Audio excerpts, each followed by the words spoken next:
Yes, Junja still has 600 gold lead, but 1.2 to Bertel, 1.4 to Xiaoya, who is just trying his hardest.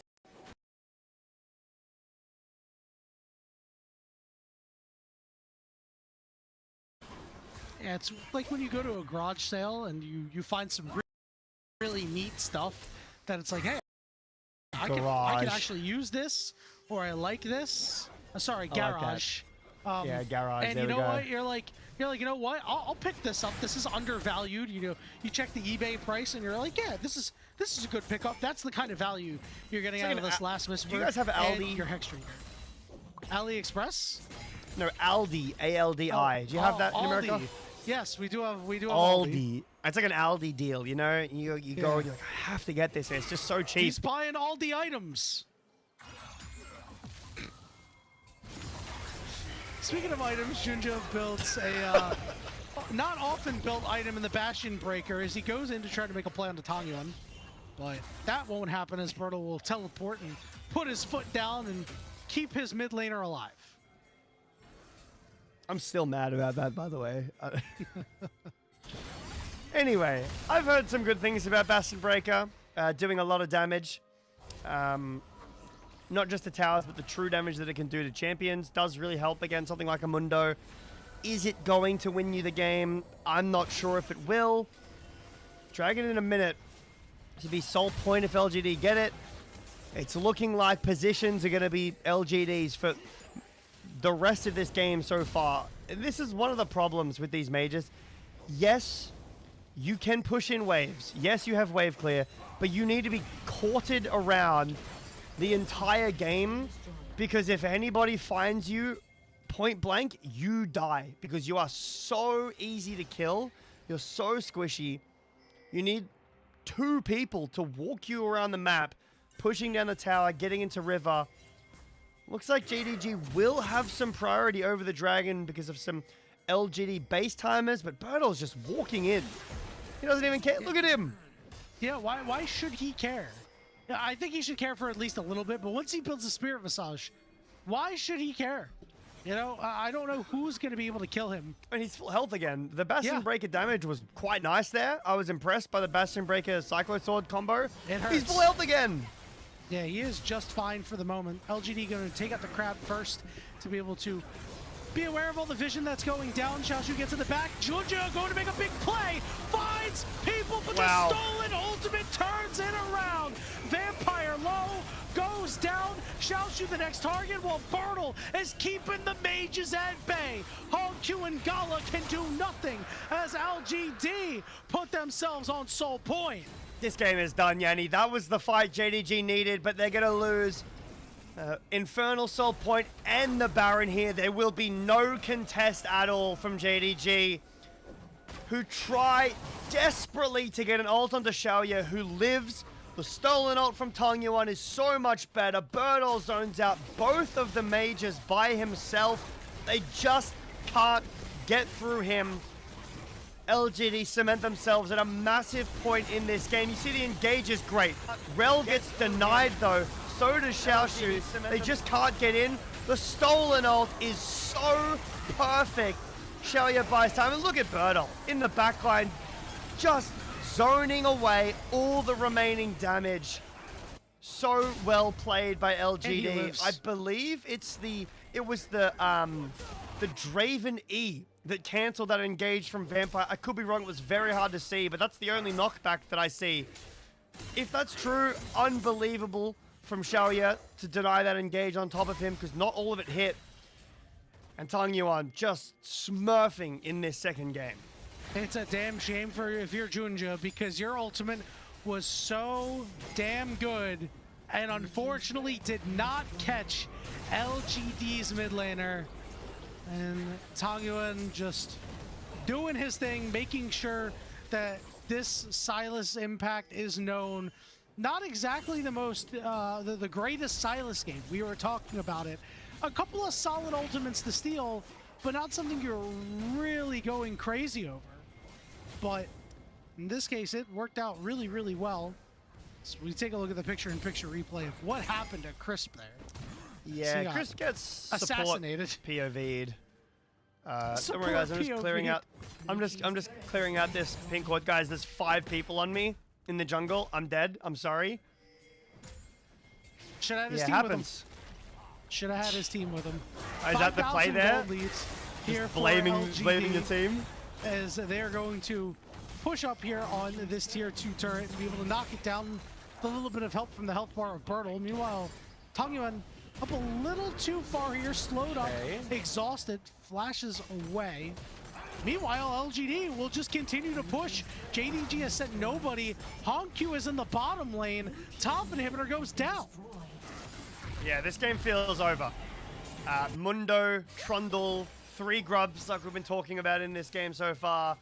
I really do not see a world in which these champions have to die. And there's the Spirit Visage just picked up by both Bertle and Hung. You got to feel like this game has been broken open. That there's really no way back in for JDG, which is surprising considering the kills, right? It's only 7 to 8, but Infernal Soul is around the corner. This massive gold lead that is so much because of towers. And I can't even blame Gala, really. Like, he had a gold lead over Xiaoya. He's been doing his job. Xiaoya had very little items, and then all of a sudden, the cash-in goes through. The double longsword. Yeah, the double longsword turns into a bigger sword, a much, much bigger sword. And now, Xiaoya's build is very scary. Okay, they are throwing everything they have at Bertle. Hasn't even altered. He's just going to heal it up, guys. He's just going to heal it up. Listen, there's some heal cut. Both of our mages have bought heal cut. The stolen Ray of the Arcane is going to take Gala to half HP and is going to allow the rest of LGD to muscle down the bot tier 2 turret as their gold lead expands to just over 6,000. Not unfamiliar territory for JDG. He's full health, by the way.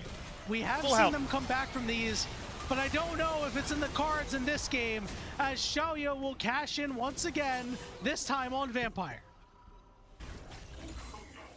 Yeah, this is a really terrible position to be in for JDG. I mean, there's not much to say about this. LGD are just doing whatever they want. Mundo passive, the name is being shared by everybody on LGD right now. They can do whatever they want in this game. 30 seconds until Infernal Soul. I mean, we're probably going to have to wait for a Baron in 2 minutes, but the game is done. There is no way JDG kill this Mundo. Too much damage from Xiaoya, Tongyuan, and Hung, providing the front line alongside Crisp. If Junja hits a 5-man ult and pentakills, sure. But other than that, I don't see a way back in. Well, it starts with winning a fight. That's at the bare minimum for JDG.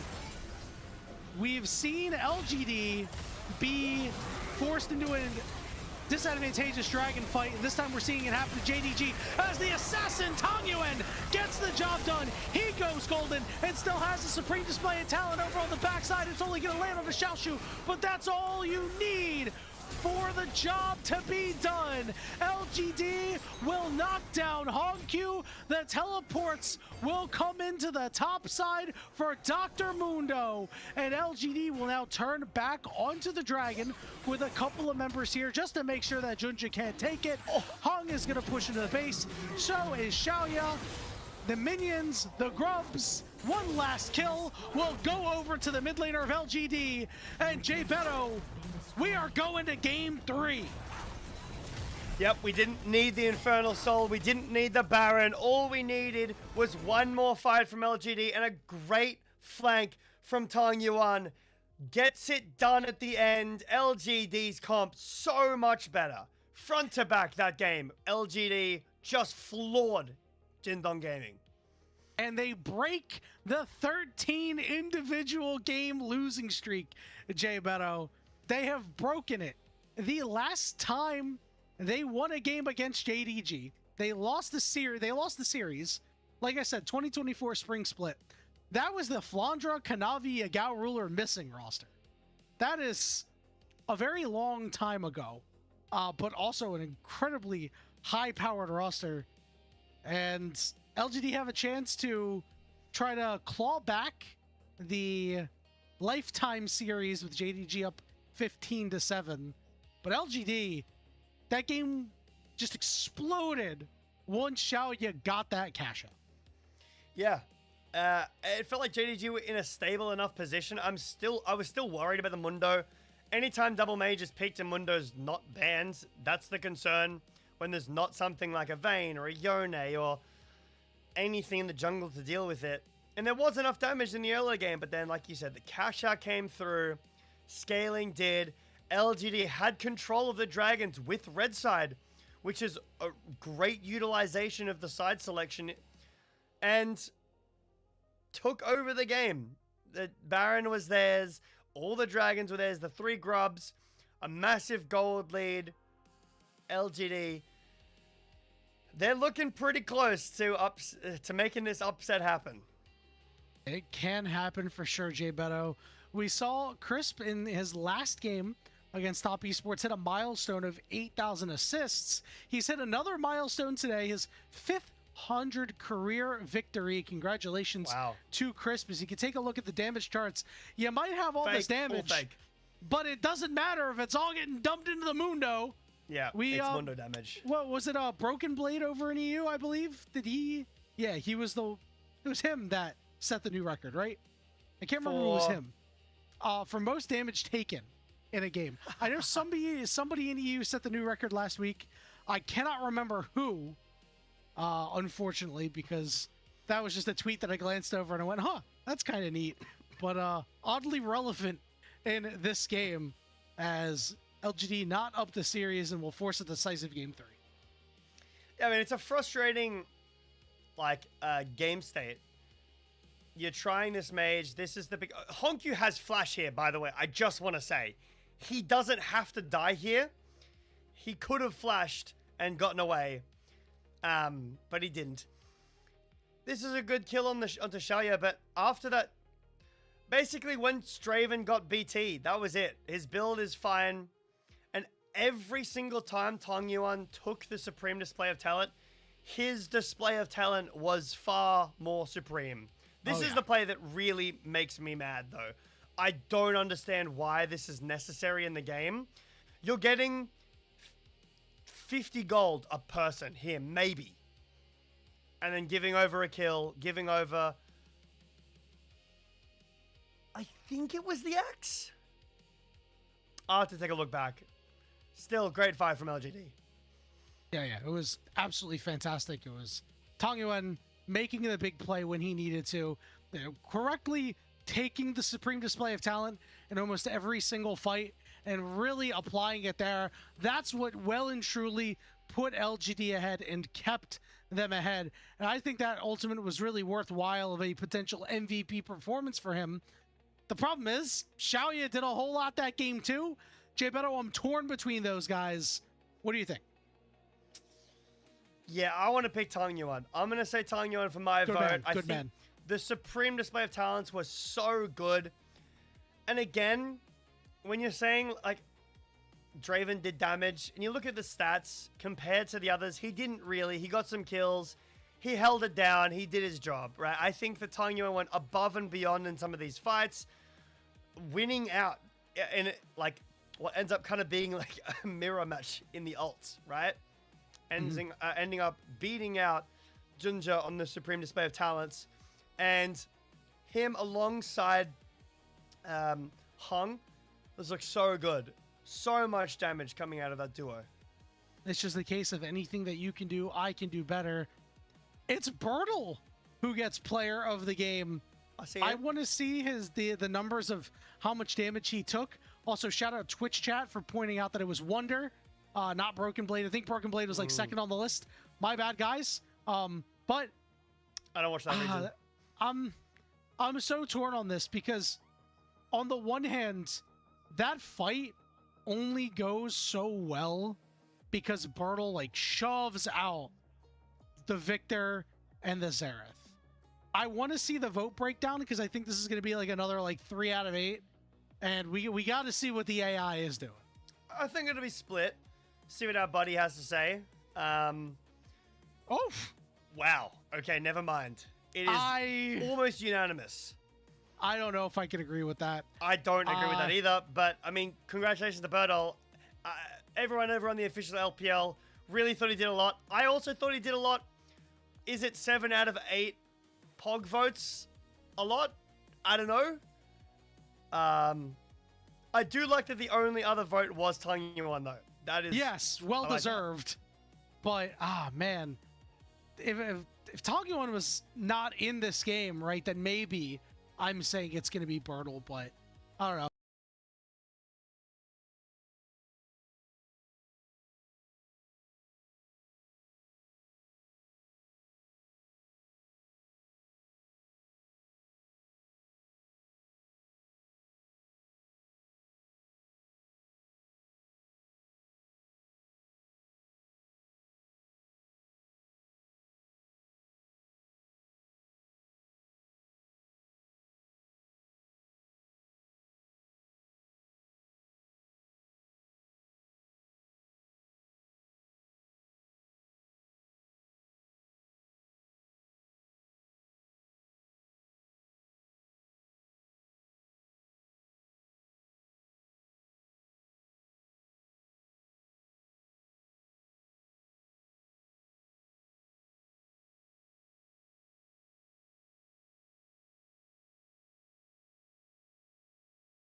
do we say, I love you, without words?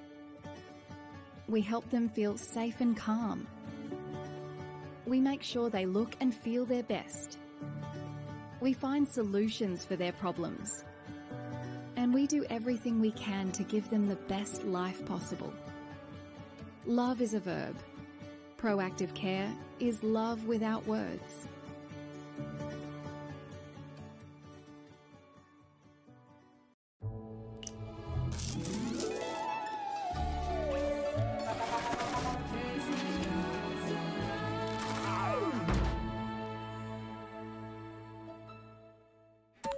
Oh, welcome back.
Welcome back, everybody, to JDG versus LGD here on the unofficial LPL English Twitch and YouTube channels. J Beto, LGD came away with that win in Game 2. Xiaoya's Draven, Tongyuan's Silas, I almost said Lock for some reason, but Bernal's Dr. Mundo that got the MVP. Yep. A little bit of push, but a lot of push your carries out of the fight. Yeah, did a lot. A champion that we saw a lot in the jungle previously, but now against these double mage comps just finds so much value. And now it feels like to me, any JDG backs against the wall. It's 1-1. Both technically are, but it feels so much more as though there is a big weight on JDG and kind of an elevation of LGD in this series. No doubt about it. I mean, JDG's first ever loss as an organization was to LGD. The Mastia Cup in 2017, ancient history. A loss today, while certainly not as impactful as having your first loss ever as an organization, a loss today is pretty damning because we thought that this was going to be the week that JDG was going to right the ship. 2-1, potentially 3-0. If you lose to LGD, everybody's thinking about a 1-2 at that point. Maybe an 0-3 if you just absolutely lose your marbles on a loss. We have not seen the new styles debuted at the Met Gala yet. What are you wearing? I'm wearing Mage Bot Laner. Get the hell out. No, we got to go back to the AD carries. We got to get the spice. Doesn't have the body type for it, even though he's been hitting the gym. We got to see Gala on something that is more well-suited to him. Doesn't matter if that's what the meta's for. You just have to go with what your players are good at sometimes. Good to see some of JDG still happy. Well, not Gala, obviously. He's never happy on camera, at least. But Junja, still smiling. I have a feeling, though, that the stress is setting in for JDG. This would be a pretty rough loss to take. Like you said, this is their week to bounce back. This should be one of the easiest weeks possible for them. And yet, here we are at the first match of the week for them. 1-1, talking about how good LGD have looked so far. This could have been a 2-0 for LGD already if a couple of fights in Game 1 have gone differently. If Vampire hadn't really stepped up, if, you know, Hongkyu and Gala hadn't really stepped up, if LGD hadn't literally stepped up too far. I like the mention of Lock you had before. I know it was a bit of an accident, but something that the LPL... I thought about it too. I'm like, why is he not really hasn't been playing a lot. I know it's really popular in some other regions, but the LPL, despite having a lot of those hands check players, hasn't really been picking it a lot. Maybe this is a game in which Hongkyu can bring it out, have a great performance. It doesn't really strike me as a Hongkyu champion, though, more of a Tongyuan champion. If he could bring it out here against Hongkyu, give him the hands, could be a good look here. But again, like you mentioned earlier, Yanni, I'm thinking about Gala. What are we picking? What is he going to play? Is it just going to be a standard 80 carry, or is it going to be something spicy? One or the other. Just not a mage at this point. He has not been a maging on those. You got to get him off of it. Here we are, JDG, LGD, our first deviation in the LGD bans. This time, Seraphine has been banned away. We've seen earlier the Nocturne get taken off the board, so we'll see if it's going to be left available here in this game. Also, Orianna. Nocturne was banned in the last game. That's up. Orianna's up. There's no chance either team is getting the combo of the two, but there could be a possibility for a swap, like a handshake, sorry. I think if you're giving Hongkyu Orianna with a Kali out, that is a big mistake. So I would expect an Orianna ban here, but then Junja very easily can go towards that Nocturne with no concerns. It's going to be the vibe ban, so Orianna left open for Hongkyu to take. All right, now it's a matter of what is JDG going to pick up. Are you going to go for the Nocturne? Are you going to go for the Ori? Are you going to go for the third option, which gives that combo over to LGD? That third option sounds pretty bad, Jay Beto. I don't know about you. Yeah, it does. Yeah, that doesn't sound like... It sounds like a 1 in 5 option to me, Yanni. I don't want to give over. Because the Nico's open too. You give over Nocturne, Nico, Orianna. That sounds horrendous. We're just going to dodge draft because we don't actually know. Might be an issue. I hope it's Orianna. I know we get some time in to talk about it. I think Orianna is the far superior side of the duo. Maybe JDG are happy to take something into the Orianna that roams. Like maybe an Annie. That sounds like a terrible lane. Maybe a TF. Sounds like a terrible lane to me. Sounds like Hongkyu not getting ahead, which is what I want for this game. Just waiting to see what happened with draft. One of the coaches raising their hand. We have a problem. What's your problem? I forgot to ban Nocturne or Orianna. Can we get a do-over, please? We thought they would ban one of them, and now we don't know which one to first pick. That's not legal. They didn't ban them. What do you mean? Like, guys, they banned Orianna every game this series. Why are they not banning it? What's going on? We stopped banning it, and then they didn't do it. I'm sure that there was an issue with one of the bans being incorrect. Maybe someone couldn't pick something, so the game had to be crashed. I'm sure we'll get back in, hopefully soon enough. But I want to talk about... I don't know if you have an opinion about this, but you're going to have to come up with one if you don't. What do you think about lock into Orianna? I feel like it might be a very similar situation as a Kali. I think a Kali's still better, but a similar vibe. I think it requires a lot of ability. Like, you need to have the ability to outplay an Orianna QW, right? Because if you're going to play melee into Orianna, you always have to be very careful about that. The fact that you can just get hit with a QW and take a bunch of damage. The reason why the Akali ends up working out a lot better is because you can put down the Shroud, because Orianna's auto attacks hurt. The Clockwork windup that stacks up does a lot of damage, and Lock doesn't have the ability to mitigate that damage through the Shroud. Now, he does have the ability to do it through his Gray health, but then you're burning an ability to just get back health that you lost as opposed to just not taking damage in the first place and allowing you to farm safer. You don't get that opportunity, so I would be a little worried about that. I think it would be a very difficult laning phase to deal with. However, you would have plenty of open opportunities to kill the Orianna once you get to level 6. Yeah, other options, I mean, could be some range. A Hui Victor's out, which is one of the premier options All right. right now. We're back. So it's a change up. I believe the Rise is banned, or was that? I actually I don't remember if Rise was banned. I honestly do not remember, J. Beto. Well, We it started doesn't talking matter about because Locke and Oriana and Nocturne is still We up. started making It's jokes about how Nocturne and Ori weren't banned, and guess what? They're still not banned. still not banned. And we're still taking as long as we possibly can to talk about which one we're picking and why. Another do-over. If it's not either of those two, I'm really unhappy. There is no reason to not go one or the other.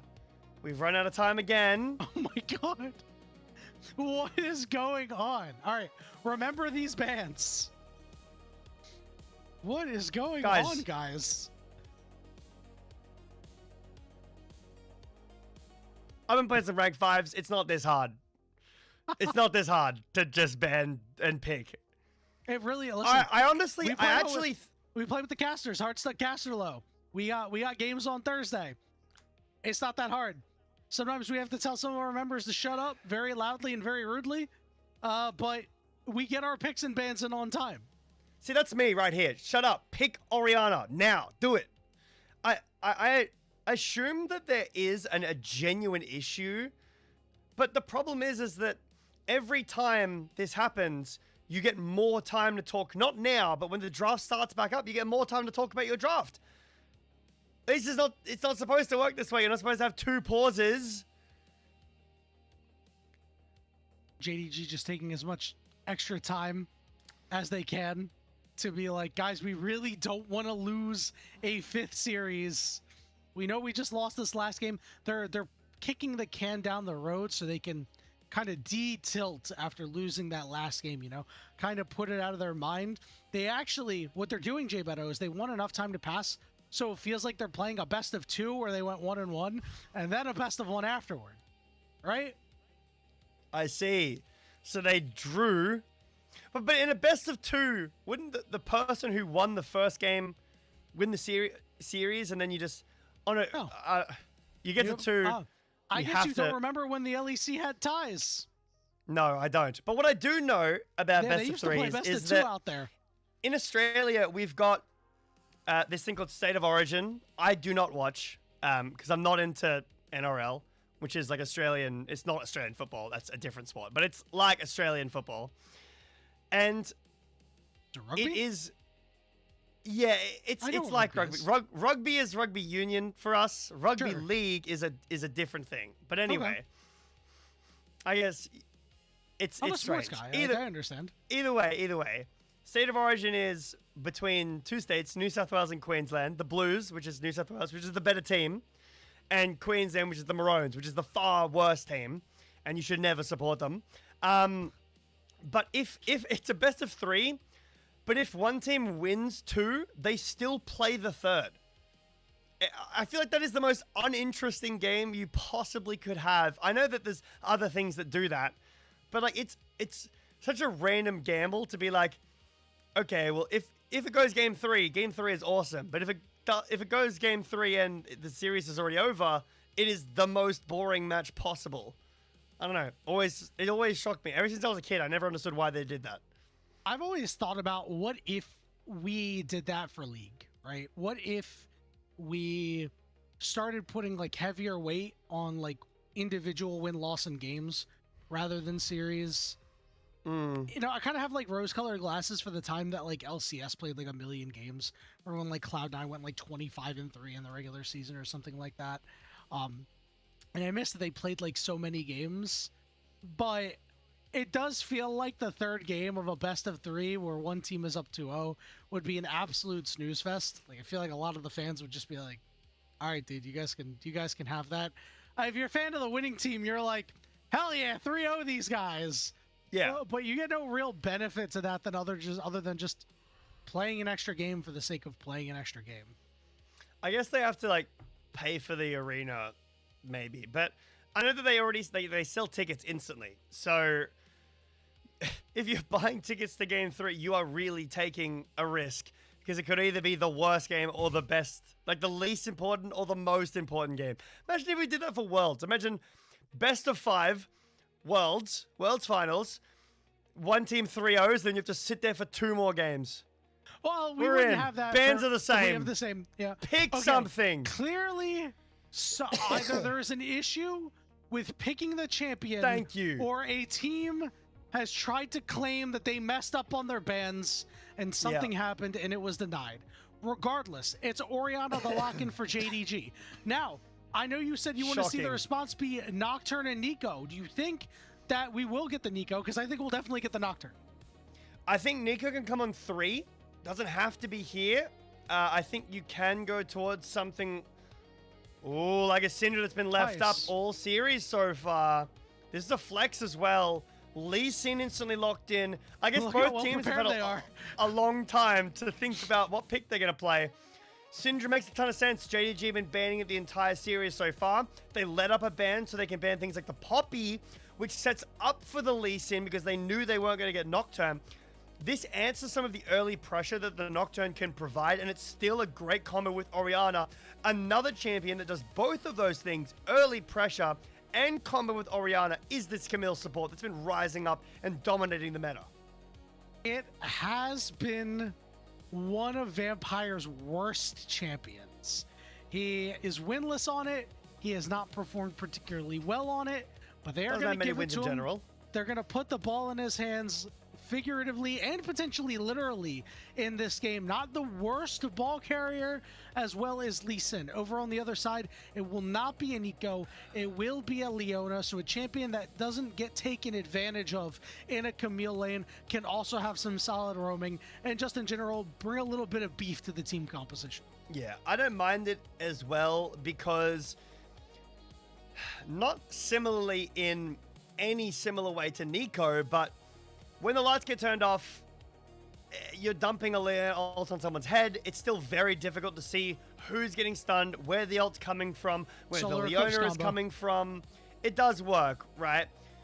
I think that JDG, however, have the far superior draft in the first 15 minutes of the game. Yes. They need to run LGD down, because if they don't, they will lose the game. I don't see a world in which later on you are winning against this because the Syndra will deny every engage. I always think back to, I think it was Demacia, it might have been the very beginning of this year in the LPL. I think it was Rookie playing a game on Syndra against, I believe it was Hongkyu on Azir, and it was so much dive, and every time Rookie was just hitting the Scout of the Week so perfectly and denying all the engage. Well, this early game will be difficult for LGD, mostly because you need to have some more winning lanes here. And so far, we're waiting on what the bot lanes could be. There's still potential for that Syndra to go bot lane, but I think you might find it a little bit harder to get a champion that's going to either go even into Ori or get push on her. We see the Ambessa lock in here, so we're looking for more single target pick like we have with the rest of the comp. It's also a good takeaway from Xiaoshu, who has been a pretty good Ambessa, but also happens to be a good ball carrier. So really well drafted there by LGD on their 4th pick. I think that means you're assuming that this is a Syndra bot 100%, but I think it very likely could be Syndra mid against the Orianna. I think so too. Because otherwise, again, like you mentioned, not a ton you can actually play here. So there's a lot of dive. There is a lot of dive, a lot of threat on the backline. The problem with that, the lights get turned out, Scout of the Week is there. Here's the Kai'Sa. Here's the Gala Kai'Sa. If Xiaoya picks a mage, it's really hard for Kai'Sa to do anything in lane. He might just actually go towards the Xayah, which is a bit more of an all-in fighter. Zeri the same, Sivir the same. Seems like the ideas right now are more towards the AD carry side. This isn't bad for the bunker. The Sivir, I'm not a fan of the Varus, however. I think the Sivir is the best choice, like you mentioned. Xayah's not too bad. Gonna be the Xayah. Helps against the dive with the ult.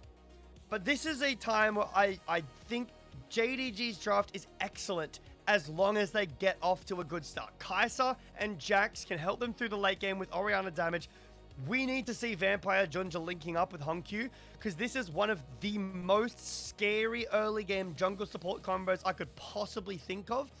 If I'm any other player, any other champion, Lee Sin Camille sounds like the worst two to see invading you I could have possibly thought of. Yeah, I am hitting the panic button and trying to flash out of there. And I love that JDG rounds out their draft by giving Kaisa over to the Pentakill Prince Gala, a champion that he has been so good on, is going to be back in his wheelhouse. Meta be damned. If LGD can weather the early going, this will be a problem for JDG.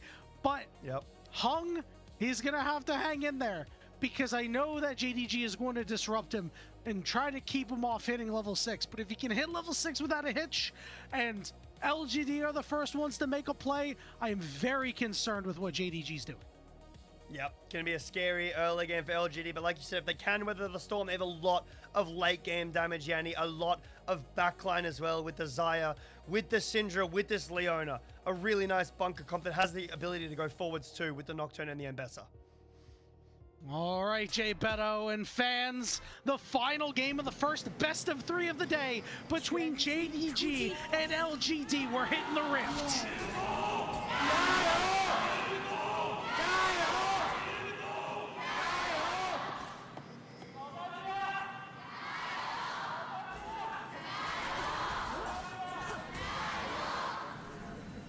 There we go. We got a lively crowd now, Warms Jay my Beto. heart.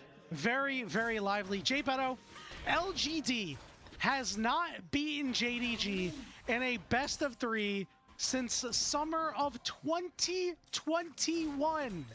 Over 5 years ago, they have an opportunity to change their fate here.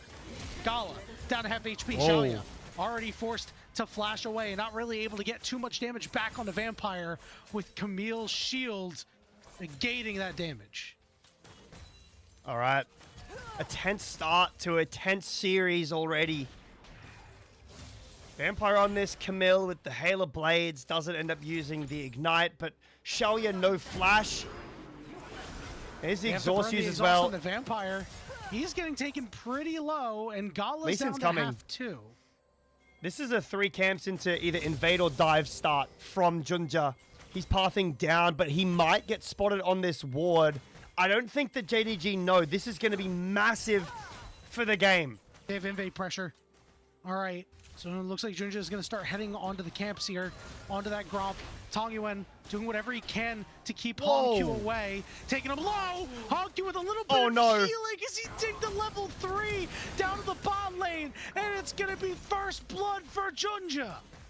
It's a disaster start for LGD. Walking over the ward, but Hung can't get down in time. So he skipped his entire bot quadrant, and for what? For nothing. He didn't save the gank. He didn't get a kill. Junja's off to a good start now, can go back topside, and he's even clear despite the start. Tongyuan flashes in onto Hongq. Can't get the kill. Hongq levels up just as the flash comes through. So now no flash on an immobile Syndra. JDG have their best start to this series so far. Yeah, Gala's already up near 400 gold. Junja's up over 300. And I just wonder, what if Tongyuan decided, I'm going to head to the bot side, and I'm going to move there first, and maybe they're able to prevent this dive from going off right away, because again, as you mentioned, they had the vision. You take a look at the replay, it's just as simple as hitting level 2 and hitting the go button. Yep. Shaoya still level 1. The exhaust was used, the flash was used already. Such great play in the lane in the early game for JDG. And this doesn't break open the game by any means. JDG need to continue this pace at an absolute pace. They're losing their Raptors for a Krugs invade. That should go towards Junja, but he might be looking for a gank in topside first. All right, Brittle's going to be the look. The counter-strike is going to land the stun. Here comes Junja as well. Brittle still holding this flash for the moment. Gets slowed up, tagged with a Q. He might just be able to walk it out, and he does. Very shrewd move there by the LGD top lane. And now, Hung in the top side to defend his camps. Junja knows that the Krugs are up, but he can't go for them. So he's going to be down some CS. That gold lead slowly closing up in the jungle already. Junja makes a gamble, gives over his Raptors. for an invade, sorry, for a gank and an invade that doesn't work, but now he's back at the Raptors looking for an invade. Against Nocturne, pretty tough. Yeah, Nocturne does this camp incredibly well. It will reset.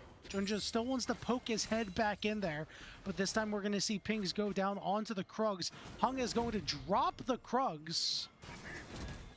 I'm just going to take them in. Meanwhile, down on the bottom side, a recall happened. Xiaoya stuck under the turret, and it is just far too easy. Gala gets his first of the game. Yep, Junja's going to suffer, sure.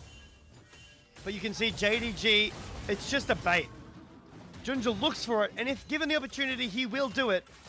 But Crisp is forced to come up because of the prio that Honkyu and Junja are generating.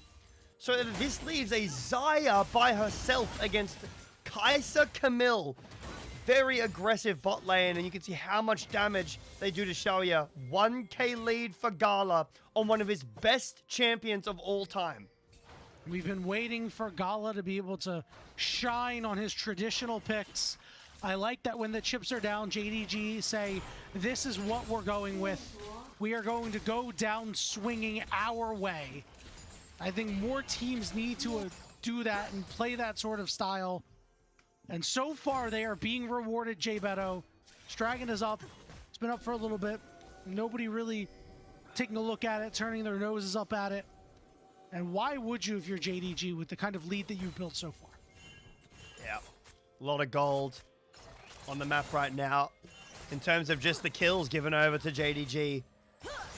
First blood and second blood. You can also see the difference in the CS for bot lane has resulted in almost a full level lead. In fact, it might even be more than that as Gala collects this way, very close to over a full level.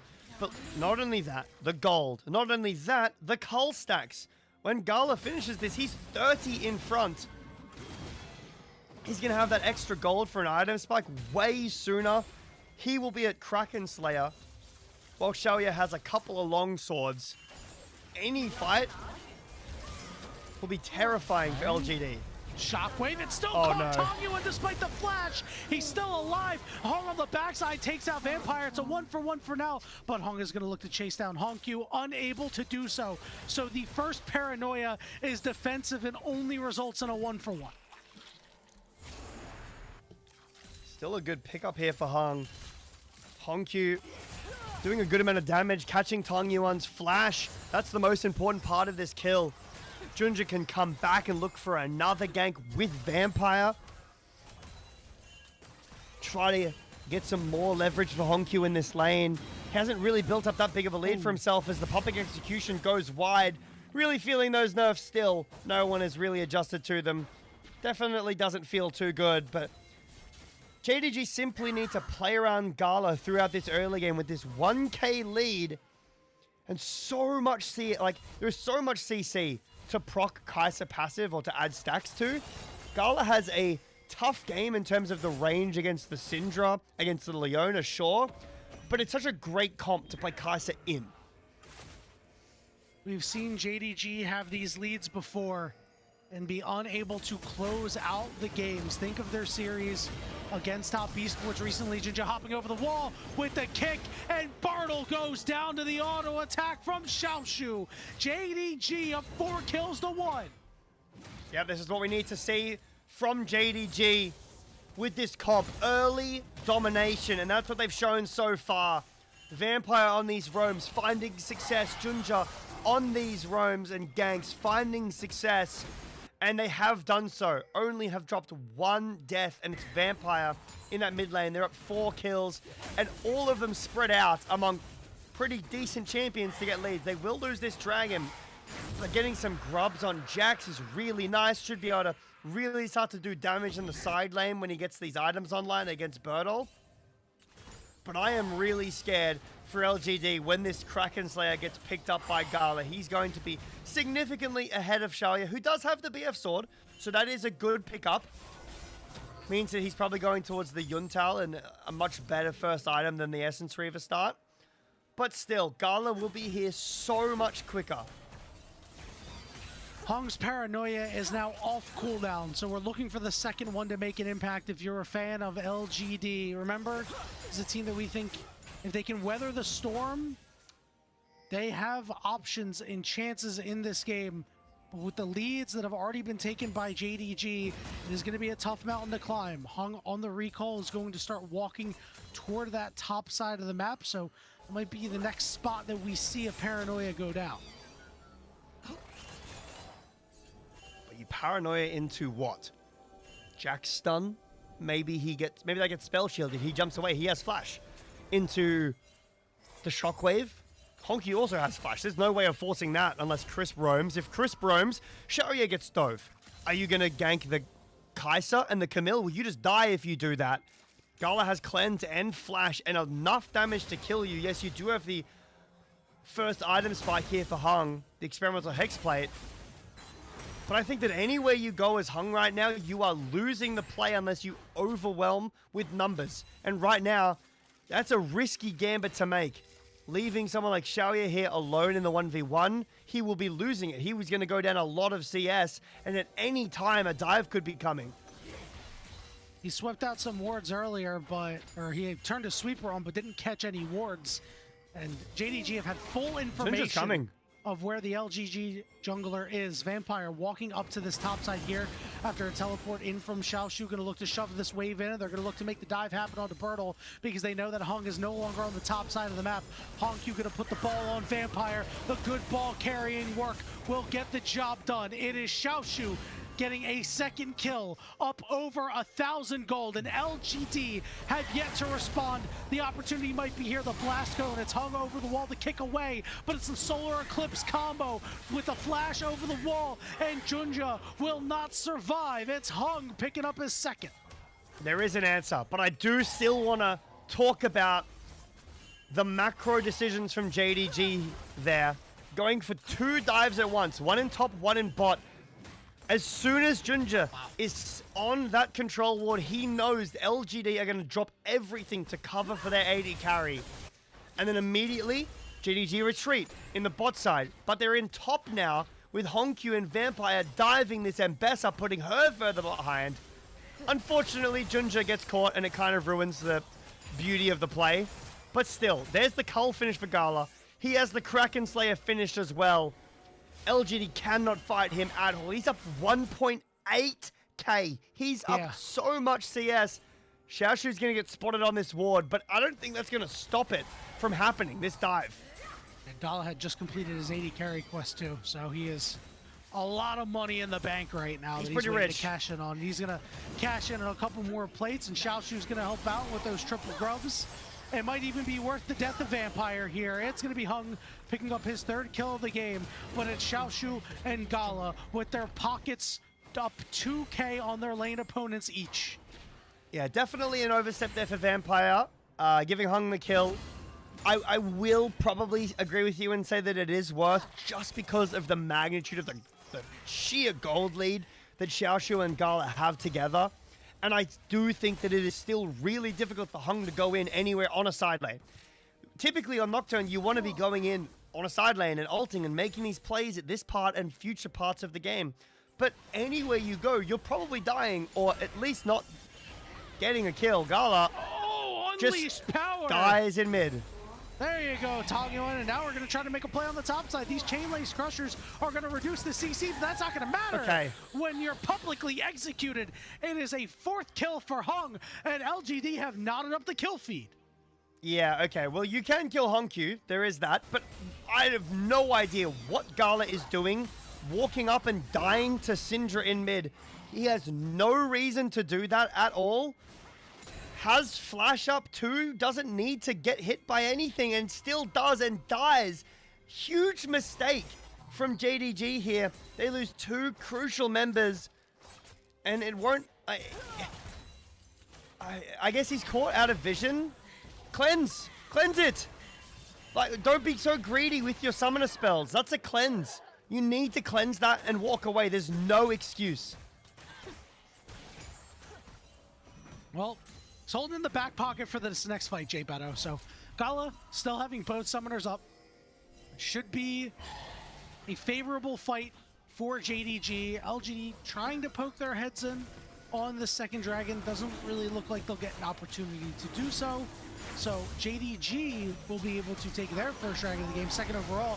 Flash for Vampire doesn't quite land, and the spell shield on the Hung means that he should survive, but Gala is going to force out his flash with a killer instinct.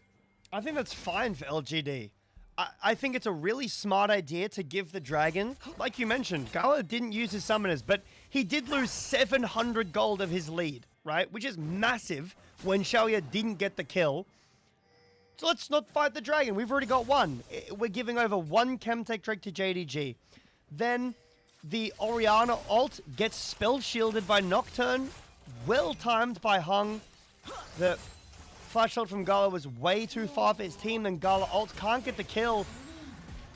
LGD, I think, are pretty happy with that play. They lose the dragon, sure, but it doesn't particularly matter a whole lot. And now JDG are left kind of scratching their heads. They've got this gold lead. They have this early game dominance in a comp, but they can't use it. Yeah, only about 1,000 gold lead now. Herald going to be started up as Hong looking to link up with Bertle, who's down to about half HP as Honku trying to shove him off, but Honku doesn't have a whole lot of mana. Blue buff is going to be secured here by Junja. Gala and Vampire going to try to walk in as Christmas marked. Teleport in the middle of everything is going to land. Here's the Jax. The lights are out. He's trying to get back onto the SPAC line. They flash away from him, and they're trying to turn onto him, but Xiaoshu is forced to flash away. This is going to make sure the Herald goes over to JDG. Good scatter the weak, trying to keep JDG at arm's length. Crisp trying to hold the front line. He gets kicked away. They go in on the Hung. The shockwave doesn't quite land. Bertle gets the kill, and here could be the turn for LGD as Bertle's still alive. Crisp is low. The flash forward. Honku gets the kill. He gets stunned up. It's a double kill for him, but there's a lot of damage coming out from the carries, but Xiaoya is the one who goes down. It's a Honku triple kill, and JDG managed to win the fight. And after all that, nobody picked up the Herald. It was just about the fight the entire time. JDG get there, yes, but we'll take a look at something after this replay. First, let's talk about this replay. So Xiaoya wants to be running backwards, so does Tang Yuan. Watch how much of this fight they are spent running backwards. It is a perfect fight for LGD. Running backwards the entire time, layering in damage. Yes, this looks like a good fight for JDG, but I don't believe it is, because you're not actually winning it. You're going even in a fight that you should be winning at this point in the game. Honku with a triple kill looks great. Gala has to cleanse to get in more damage. Yes, you do get some kills, but it ends up being, what, a 4 for 3? Look at the 80 carry gold lead right now. That absolutely was not worth it. Yeah, Xiaoya able to pull it back. The good news for JDG is they did increase their lead. It's back near 2,000, but the proper member of LGD, Xiaoya, has got a huge injection back into the game. Bertle's still down quite a bit, but not as bad as it once was. And if you are a JDG fan, there's got to be a lot of nervous stomachs in that stadium right now. We've seen this team get a huge lead early and fall apart. We saw it at the last game of last week, and it could be happening here again in the first game of week 3. Okay, Gala's got Rage Blade, but if Xiaoya has Infinity Edge here, I think that's a better spike. I think Gala needs 3 items to really come online. Xiaoya gets his base cancel, that's nice. 1 minute until this dragon, but I think LGD are happy to give this. Yeah, no worries there. Here we go. Nocturne ultimate down. And that should just be enough to get the job done. Honku goes down. It's Hung getting another kill. This Vampire's going to fly out of there. Junja going to be able to ward hop over the wall. And it is another quick pick for LGD. Hung is going crazy this game. 5-1. Yeah. Honku hasn't really been able to use his ult with his team that well. -1, unfortunate Tang Yuan.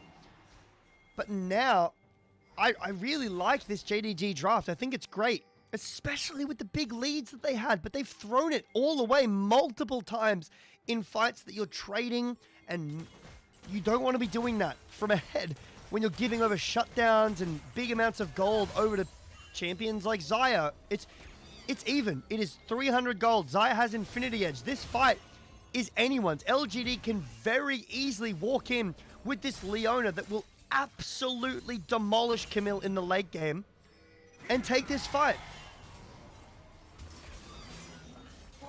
LGD poking their heads in as the Dragon is up. Baron going to be up in 40 seconds, which means an explosive one-sided fight. Means the game could spill out of control if it happens past the 20-minute mark. Just trying to do what they can to sweep out a lot of these wards. Couple them down as the Dragon's been started up by JDG. Honk, you can drop the ball over the wall just to see where the rest of LGD is. Teleport's going to be coming in from Bertle on the backside. Meanwhile, it's going to be answered by Xiaoshu into the pit. Dragon secured by Gala. There's a scatter of the week, and that means a shockwave is down immediately. LGD turn around. They know the cooldowns are there. Xiaoshu's got a big shield. Crypt's getting very low. He's forced to flash away. Lights are out. Hung ready to pick his spot, and he finds it onto Xiaoshu. But Xiaoshu's still alive, but finally go down as Bertle's in the backside, slicing everybody up. Xiaoya lives, but so do the rest of JDG. Tongyuan getting tagged as Hung is very low. But Xiaoya wants this fight. Drops the ultimate down, but he can't kill Hongyu. Gala with the cleanse. Gala with the plays. Gala's low, but Gala lives. JDG win that fight out of pure mechanics. They win the smite fight. I believe it was Gala who got the kill. Must have been with passive proc. LGD juggled the aggro so well. Crisp in, then hung in. Then Mbessa ult over the top. But they want to be walking backwards so badly. With this Syndra, let's have a look. Wow, that is so close. Didn't even see the number it went down to. Beautiful cancel from Tongyuan. This is what I was talking about with the Syndra. Can deny so much of the engage. Chris goes in. Now he's out. Hung goes in now to punish the flash here from Xiaoshu. Then Hung flashes out. Then Mbessa goes in. It's a beautiful dance here by LGD. Picture. There is a Baron in live. Yeah, and this is getting ripped down. 6,000 and dropping. Hung does not have his ultimate. It's up in 5 seconds, and they cannot get in there. Can LGD? It's going to be JDG securing that Baron and walking away. That is a T1 Baron if I've ever seen one. And he walks in, tests it, so much damage with Kai'Sa, gets the Baron. They have the lead in Dragons, the lead in Gold, and now they have the Baron to continue both of those through. Baron nearly meets up with the Dragon spawn too. So they'll have prio, or they should have prio, throughout most of the time. Right now they don't. It's 5 members strong in the mid lane, but they won't even be able to take down the mid lane tower. The side lanes are falling apart here for LGD a little bit. Pushing in these Baron minions, chipping down these towers, and now JDG in control of the map. Yeah, it looked like LGD thought that mid turret was going to go down with just that auto attack. Was not enough. Would have been a good way to claw back a little bit of gold. But this means for the next 2 minutes, LGD should be pinned down by the might of these Baron up minions as JDG looking to just rotate around properly as 3 members with Orianna and Kai'Sa and Lee Sin and just shove in waves, knock down some turrets. Xiaoshu went in, does force the flash out of Bertle. Vampire's here. Vampire looking to go in. The shockwave connects. Xiaoya drops the ultimate down and turns it around onto Vampire. So JDG denied a kill. And they try with the combo again, but there's just not enough damage with this build from Hongyu. He has Blackfire Torch, Rocket Belt. He has a lot of ability haste and utility, but he doesn't have the one-shot potential yet with this build. That might have just completely thwarted the entire Baron. They've got a minute left, and on this hero play, getting the Baron, they can't get a single kill. They can't even get a mid-tier 1 tower. Xiaoya might be down a half an item, but he does have that Infinity Edge. It looks like he's taking a recall to maybe equalize that. Mid turret going down. LGD trying to make sure this Baron has very little value for JDG. It's about a 1,200 positive gold Baron power play. 30 seconds until this Baron falls. Xiaoya has gotten that 3rd item. 5-4-4. A really wonderful comeback from a guy who when the lights have shined brightest, he has been able to make plays. Chris may have gone a little bit too deep. His ultimate did not connect, and they cannot save the support. Okay. So a little trigger happy, and he'll go down. Xiaoya, taken below half HP, forces that exhaust out, and JDG back on the offensive. 5 seconds on this Baron, though. This is the last thing they'll be able to get. Positions around the Dragon is the most important thing that JDG are looking for right now. This gold is nice. It gets Gala back to about a 1.3, maybe 1.4k lead, but they won't be able to push in any more towers. Dragon, sole point for JDG in 10 seconds, making a play on Bertol. All right, they're gonna attack on public execution, not gonna land anywhere. He can't get out of the shockwave either. And JDG find another critical pick, and that means the Dragon is theirs for sure. It's sole point and a 4,500 gold lead.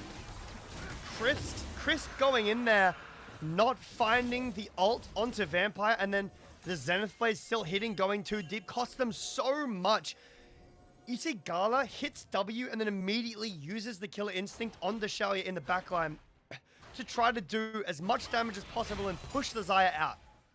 That's not possible if Crisp is alive, because the second that happens, Gala's going to get hit with every CC known to man, and he's going to die. He might cleanse, but then he's hit by another CC. Leona just has so much in tow. The Nocturne ult could have been after that as well, Tang Yuan. But as soon as Crisp dies, there's nothing stopping Gala from going in once he hits that W. They lose the tower, they lose a lot of Xiaoya's health bar, then the dive gets played onto Bertol, and they lose the Dragon. All happening after Crisp just goes in a little bit too deep and dies. You mentioned it's not possible if Chris doesn't go in. As hang on, we have a member going golden here. It's Xiaohu who's trying to flash away, but they are really trying to run him down, and they will. It's Xiaoyu getting credit for the kill. Vampire might be the next target, and LGD are unable to continue their push. Still back and forth.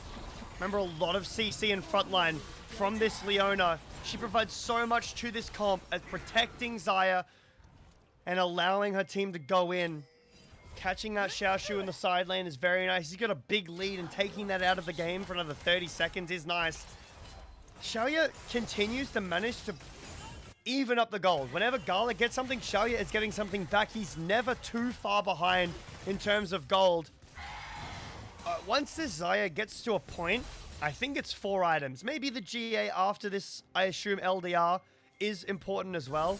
Like, important enough to talk about, but once the LDR, that's all the damage that's necessary.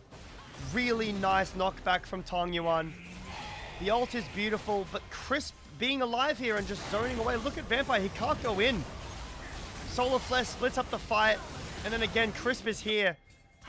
Kick from Junja saves Vampire's life. The Leona answer to this Camille, the later the game goes, is proving to be a really big issue for JDG to deal with. I shudder to think of how the game would have changed if Junja's kick is not as good, if it does not hit multiple members. Because I think LGD are able to continue the fight from there, and maybe, just maybe, they're able to really take control of this game. Instead, JDG still having their 4,500 gold lead. An unsteady one if you have been watching JDG lately. A team that has struggled to close out games with the leads that they have. We might be seeing it repeat again here. Cresting toward the 28-minute mark. Baron is up. 2 minutes until a potential Infernal Soul for JDG. LGD are going to eventually have to make a move. We do have a last whisper on Xiaoya. We do. But Gala's got all 3 abilities upgraded. He wanted to go towards the Terminus before the Nashes, so delaying that spike a little bit, but now he has it. Up 1.5k, but like you said, if Xiaoya can get to LDR before this dragon spawns, he's dead even. The extra damage from Gala, pardon me, isn't going to matter a ton. Honkyu's ult needs to go massive. Xiaoshu needs to go huge in the backline, and the problem is that Tang Yuan, despite not having the same gold as Honkyu does, the Scout of the Week provides so much against the comp that JDG has. Xiaoshu on the split push right now. He's going to be able to take out bot tier 2. As LGD are going to have to back off. Baron has been started. Ward put over the wall. Ninja gonna clear out this pink. Right now, LGD are holding. They have sent Bartle to go answer. And JDG will back off. Yep. Pull LGD to the top side. Now use their reset to hopefully get vision around this Baron. Remember, they do still have a significant gold lead. Gala and Xiaoshu are very, very strong. Honkyu still doesn't have massive amounts of AP. He won't be absolutely one-shotting someone with Shockwave yet, but the pull back in the CC is enough to do meaningful damage to LGD. Contesting on this mid wave, both teams fighting for priority of the river. Gala getting slowed up. Balls on him, well protected. Scout of the week keeps Junja away. Bertle wants to get into that banana brush, but good ball control here from Honkyu, trying to chunk out the front line of LGD. As the Dragon has been started, 90% crit for Xiaoya. That 10% could make all the difference in this fight. 5,000, 4,000, getting lower as Hung wants to turn off the lights soon. Vampire coming in from the side, lights are out. Kick on Crisp is out. Are we getting a re-engage? No! They got it. Infernal Soul secured. And look at Xiaoshu. Oh no, Crisp takes him down. Xiaoya gets flashed off by Junja and goes down the shockwave. Not gonna land, but it will not matter. JDG still 5 members strong. Honkyu wants to put the game away, and he takes out Tang Yuan. And they're gonna flash onto Hung, and he will drop 2. JDG, it was sloppy, it was gritty, but it is in the win column regardless. They will finish off Bartle, they will finish off LGD, and they will get back in the win column at 2 and 4. Another tough win for JDG. LGD put up such a big fight at the end. It don't even matter because, like you said, it's in the win column and JDG will take that. It's been 1,872 days since LGD won a best of 3 against JDG, and that number will sadly continue, Jay Beto, a series that they certainly could have won, but they came up short in game 3, and a critical game 1 mistake is the reason why they're walking away 1 and 5. LGD could have won all 3 of those games. That last fight, I mean, they put themselves into a really bad position to try.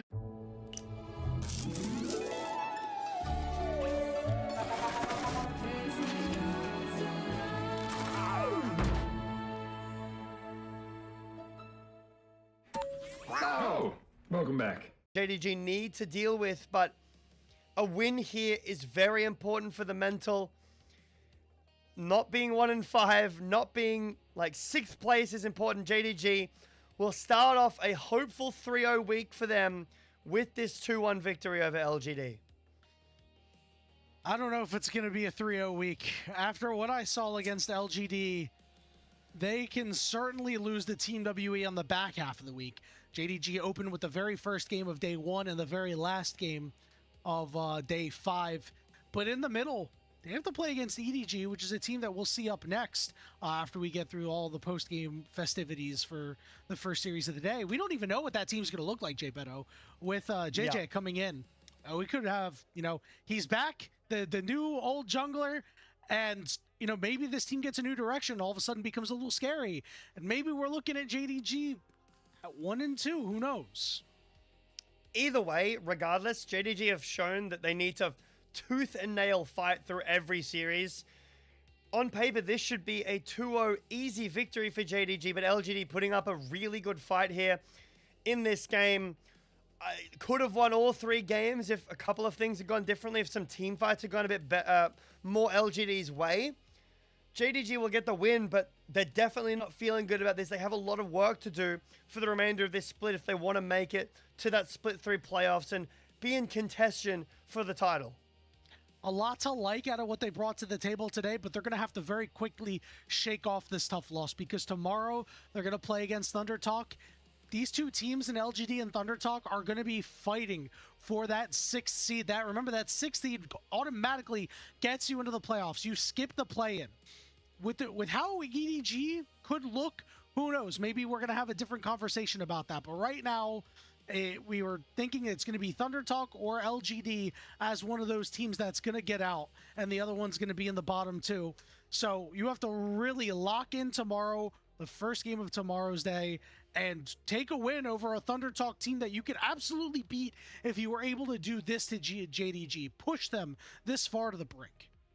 Yeah, absolutely. I think that it's a good thing for LGD to be able to get these games like this where you're not getting blown out. Very easy to look over and point out mistakes that they made in team fights and some moments where they were hesitant or overstepped and got overexcited. Again, if a couple of things in all three of these games were different, this could have been an LGD series, and they should be happy about that. It is upsetting for them, and I'm sure they're not happy about being 1-5 in Group Ascend, but there is still plenty of good to take from them in this series. Great team fights, some good laning. I think Hung had a good series. But you do need to work on these issues. I do want to talk about JDG, though. In terms of stability, I feel like Vampire is it. He's been very stable in this series so far. I think that the Alistair game he looked good in. I think in game 2, despite it being a little uncomfortable, didn't look terrible. And in this game, the Camille through the early game didn't look too bad. There was a couple overextensions, but dictated a lot of the early pace of JDG. He was absolutely everywhere except for the top lane, but was really converting on a lot of these kills. I thought he had a really strong early game. It's just a matter of the team needs to be able to convert these early leads and make these games not close. Like, this game should not have been close with the start that JDG had, but for some reason, they go up 5-1 and they get all loosey-goosey. They do happy gaming, and sometimes, Jay Beto, when you do happy gaming, you get punched in the mouth and you have to lock back in. We've all had those games. You're playing with the boys. Things are going great. You know, you inted in top lane. That's okay. You inted in mid lane. Gala. That's okay. Guys, this game is starting to get hard all of a sudden. That's exactly what happened in this last game. You take a look at the damage charts, dueling 80 carries. Both of these guys, when you took a look at the numbers earlier, when we had this as our head-to-head, both of them struggling. They really came out to play in this third game. And unfortunately for Xiaoya, Gala was just a little bit better. Yeah, I think that this graph is really impressive because the damages are all touching each other. Of course, Camilla's going to have a significant amount more than Leona. That's given. But if the gold lead was different, if it was more even, if LGD had the lead, could very easily see this going the other way because of how much damage LGD did manage to do with their limited gold. Side lane issue. Xiaoshu kind of gave Bird all the hands in this game, with help from Vampire, sure. But for the most part, I was impressed by Xiaoya in games 2 and 3. Don't need to talk about game 1. And I think that Tong Yuan had a good series. Hung had a good series. A couple of fights different, and LGD can win these games. JDG, obviously aware of that, need to be changing up some of these mistakes that they're throwing these leads, because that was not a clean game at all. Not in the slightest. And I want to go back to what you just said about Bertle, right? Kind of got the hands in that last game. Bertle was a big reason why this team was so successful in Group Nirvana, a big reason why they managed to get into Ascend for Split 3. But one thing that I mentioned in the past is that now Bertle needs to hit another level. We need to see further growth from him if this LGD team wants to do better, wants to shoot for maybe winning a playoff series. And unfortunately for him in this series, we didn't really get to see that, especially in this last game when the chips were down. A couple of uncharacteristic mistakes from Crisp, a lot of timing issues, especially in this fight. Could have dropped down the Nocturnal a little bit sooner to prevent a lot of damage onto Crisp. Could have pulled the trigger a little bit sooner because I think Jax's Counter-Strike was still down. But by the time he went in, it came back up. I do want to say that game 2 for Bertle was a game like that. He got 7 out of 8 votes for MVP. And while I'm not sure about 7 out of 8, I think he did have a really great performance on the Mundo. He looked great in lane. It was a great Mundo angle, and he played the champion super well. He did his role perfectly. It is there, but when you're picking a champion like Ambessa and getting demolished like this, it becomes very difficult for your team to win fights because you just don't really do any damage. I don't necessarily think that Bertol is the reason why LGD lost this game, not even close, but it really doesn't help when you go from, man, that Mundo performance was insane, MVP, to, okay, you're down 3,000 gold in the side lane and you don't really do any damage to the backline. Certainly a tough one for LGD to swallow, Jay Beto. Let's talk MVPs. This game, I certainly think that you could give it over to Gala. I think that Vampire did a really excellent job in this one. Could also give it to Junja, who really had a good game. I'll even give credit to Xiaoshu, but I'm really thinking it's coming out of the bottom lane in this game. Yeah, I don't think an MVP for the series for Gala, but definitely for this game would make a ton of sense for me, and he will be able to get it here. This means he's going to get it for the series. Is that how it works? He got it in game one. He was player of the game in game one. Almost certainly is going to have it for the series. I mean, I would be surprised if he didn't. We talk about a guy like Vampire who played 3 really good games. Tongyuan, who played 3 really good games. Gala played really 3 excellent games. We acknowledged that. The Xerath game was not really his fault. He did his thing. He did all the damage that he had, that he could do. He landed his skill shots. Unfortunately, just wasn't able to have that sort of impact like he's had on 80 carries. But for the most part, the Corgi game and the Kaisa game were excellently played. 8 out of 8 Pog votes here for Gala. I don't know if I'd give it 8. I'd give him 6. So we're like ranking, we don't get a vote, but we're ranking like out of 8, how many would we give you? I like it. That's an interesting one. Yeah. It is an interesting discussion, and it's one I've had a couple of times on broadcast about what actually constitutes a player of the series. Is it just you got Pog in 2 games, but had a pretty unimpactful game 2? Yeah, he didn't lose the game, but he didn't really contribute to it in any meaningful way at all. Wasn't really impressed with the Xerath. I think, like, if I would give a player of the series as to anything other, I think it would be Vampire. Of course, it is going to be Gala, like you mentioned. But I do want to shout out Vampire. I think he had a really good series. I think played really well in game 1.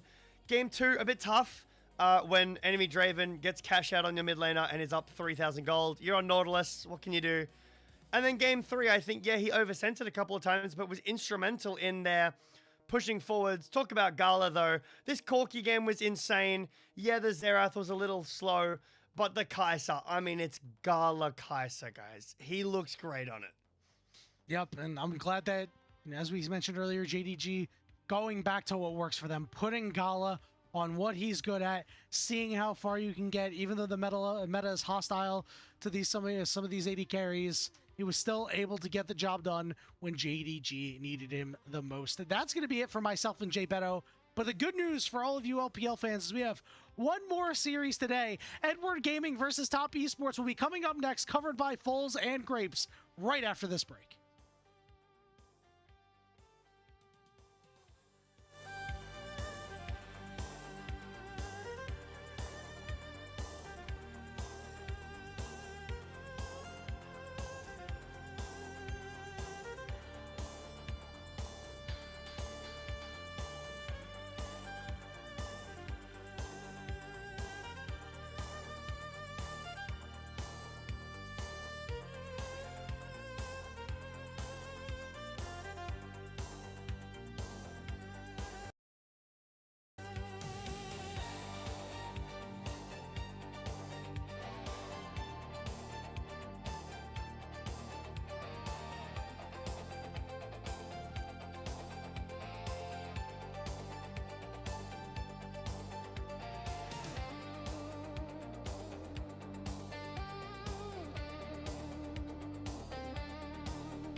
opening day of Week 3 continues here on LPL English. We have our second series of the day between Top Esports and Edward Gaming. Welcome everybody to the caster desk. Grapes and Fulls here with you. Fulls, here you're sounding a little bit better this time around. How are you feeling today?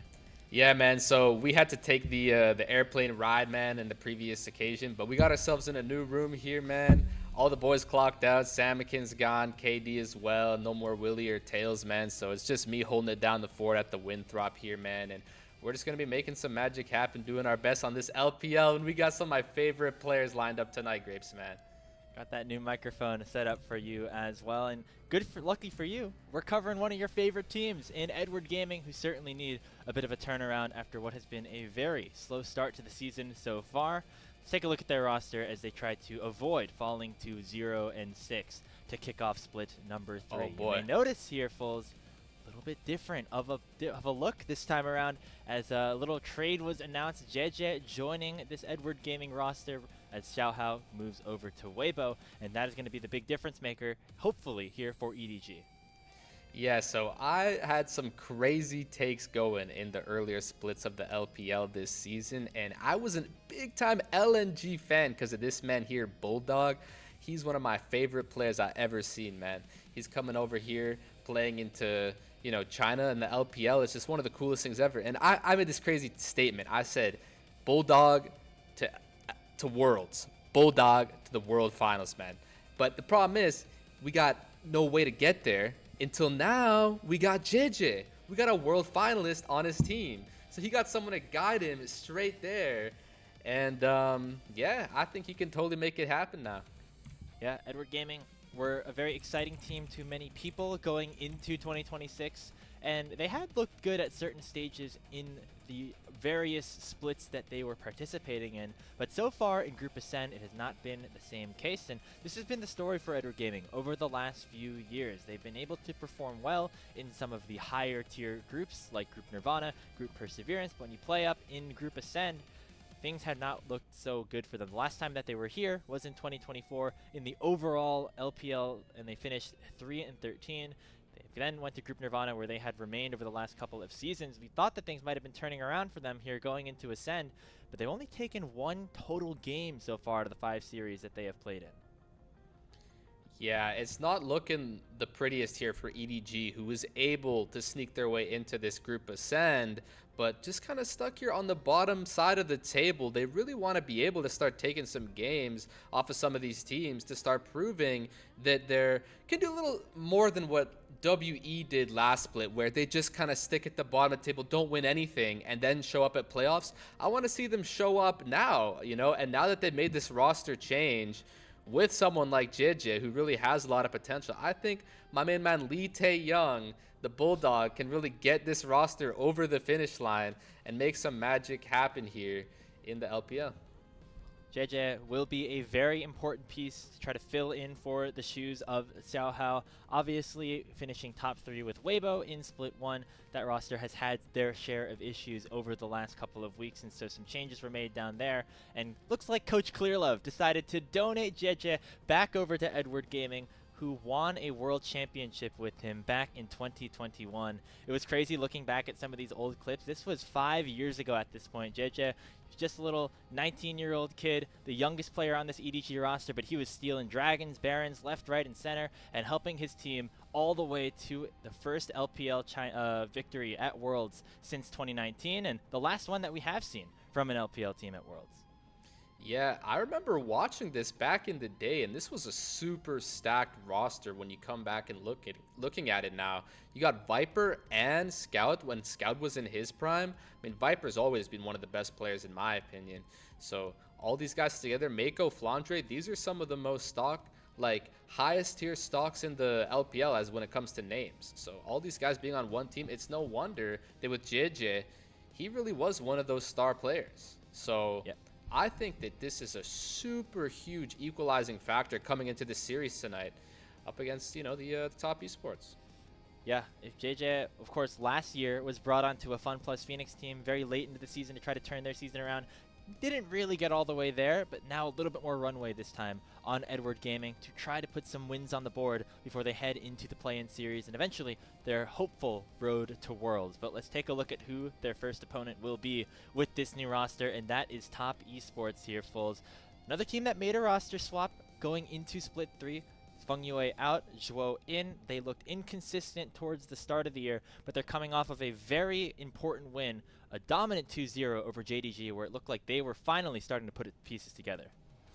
Yeah, this is, in my opinion, one of the most wild-card rosters in the entirety of the LPL right now, but one of the mainstay players who's able to drive this ship and get them across these finish lines is the JackeyLove down there in the bot lane. Just makes you wonder how things are looking now that he's got a new support in Zhuo instead of Feng Yue, right? So you want to see if he's able to be at his highest level of performance down there, getting the best laning phases he can, even though they haven't been laning together as a duo for as long. And then other than that, this roster is really good, coming off of a really uncomfortable MSI loss where they just kind of got reverse swept by G2 and then one tap by Team Secret Whales in a 3-0 fashion. So you'd imagine there's some kind of a vengeance they have coming into this series as we get to look at some of the stuff they've been able to get done here. Main man JackeyLove. Again, yeah, this series against JDG was the one where we were finally like, okay, maybe now Top Esports is fully back. They're starting to get these pieces together once again. Still, you know, waiting to see what exactly they look like against the ALs and the BLGs, because that is really where they're going to make a lot of their money. Of course, they play against BLG here on Friday in Beijing, so getting a good ramp-up win against Edward Gaming would be very important for them. But taking a look at exactly who there is to focus on for this series, of course, we talked about JackeyLove, but the top laners also very important. Zoyan and ZDZ both have been very crucial to their team's success in the side lane, Fulls.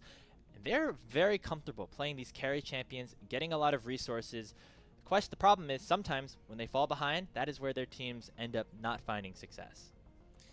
Yeah, well, I tell you, in this meta, top lane is actually in one of the most fascinating, volatile states it's ever been in.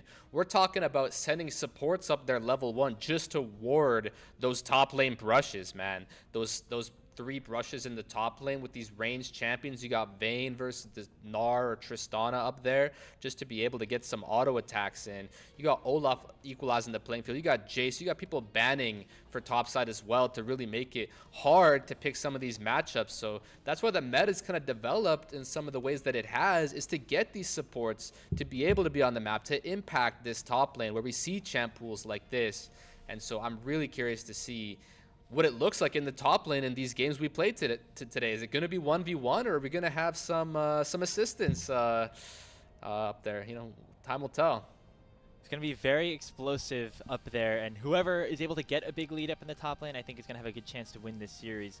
The one game that EDG has won was against Billy Gaming, and it was with ZDZ playing Vayne up there. So you're going to see things like the marksman, the explosive high damage picks up there if either team wants to have some level of success. Zoyan, of course, really on a bit of a heater as of late, and Top Esports in general on a heater. They've won their last 4 total games, 2 against LGD and then 2 against JDG. Edward Gaming looking to try to get some momentum back in their favor. Only 1 win out of the 5 total series that they have played so far. As we take a look in Beijing, our first look at this new look Edward Gaming roster. We'll see how JJ is able to implement himself into this team as we get the epic walkout here out of the Beijing arena. Yeah, man. I mean, these are the guys, man. Come on. It's Aura. Come on. It's so cool. I love how the doors open up for them. They're just ready to go. And look who is at the front. JJ, the former world champion, there he is, with man. EDG making his grand return. I mean, this is just so awesome to see. You know, talk about Rookie and the Shy going back to IG. This is a very similar story, right, in terms of a former world champion going back to the team that they got that world championship with. Obviously, our expectations right now are a little bit higher with IG versus EDG, but maybe JJ can get this team back on the right foot. Yeah, you can tell that this is where he wanted to be, man. His heart was still with the EDG organization, And that is exactly why we have him coming out at the front tonight. And that is my story that I'm driving home tonight, Grapes. Now that he's back, this is the face of the franchise right here, man. Bulldog been waiting. He's like, where is my team, man? I'm Mr. Challenger every year of my life, waiting to have some allies to help me. Here he is, JJ the man. Yeah, the fact that he immediately gets put into the captain spot shows exactly where this team wants to be, with EDG leading the charge with JJ. And they take a look at their opponents in top esports, looking better as of late, with Jackie Love, in my opinion, being one of the best players that we have currently playing in the league. It's going to be a really big story to see what top esports are able to do as we get closer to the end of our first round robin. Yeah, this team is very dangerous, I would say. With Jackie Love at the forefront, him taking on that captain of the ship for this team, he is really able to get a lot done. And he's adapted well to the meta from what we've seen. He's not just been, you know, one would imagine, at least for me, you think Jackie Love, you think traditional marksman, you know, only picking the likes of even champs like Tristana or Kaisa, but no, he's really willing to do everything he can to be keeping up with the evolutions of League. Yeah, I think aside from Viper, he's been the best mage bot lane player that we've had in the league as well. On top of course, his exceptional play on marksman. So being able to do both things, very important in this current meta. And we'll see exactly where the draft ends up. See two former world champions, fist bumping JJ and Jackie Love, our two captains for these two teams as we get ready to wrap up our first day in Beijing. I mean, each arena has their own flair, right, Fulls? But this one just has a little bit of extra grandeur to it. It feels a little bigger. All the screens super wide, and it just feels like you're in a real high-level environment when you're in the JDG arena. Yeah, we were talking about this before the show and how incredible the LPL production is, what they really have going on here. You know, going across the country to these cities like Beijing or these cities like Shanghai and, you know, Xi'an, and they're doing such incredible cool things where each of these teams kind of has a home city and a home crowd and a huge fan base. And so this means a lot for a lot of these players, and this is an absolutely huge match tonight for EDG because, as we were saying, we need to see a win in that left column here. We need to see them getting something shown onto the board here, and if they can do something like that up against one of the more aggressive looking rosters here in top esports, that could really get them a lot of momentum for the rest of this season. It would really be a statement if JJ comes in and instantly upsets a TES roster that just made it to MSI.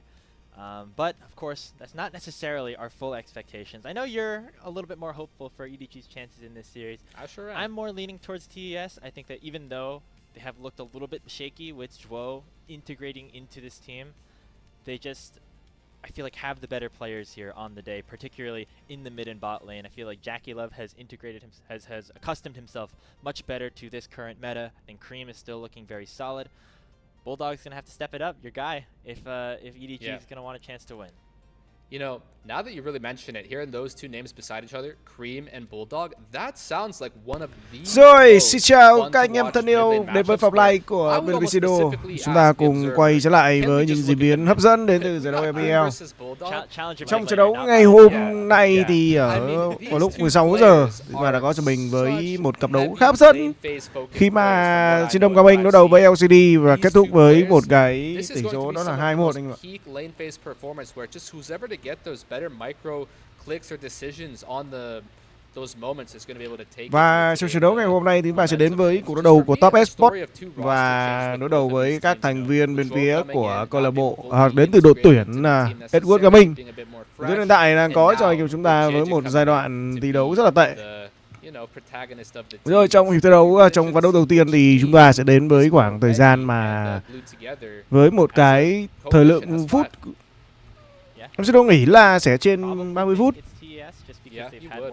Và một mã tài kill sẽ có cho anh chúng ta luôn đây anh em nhé.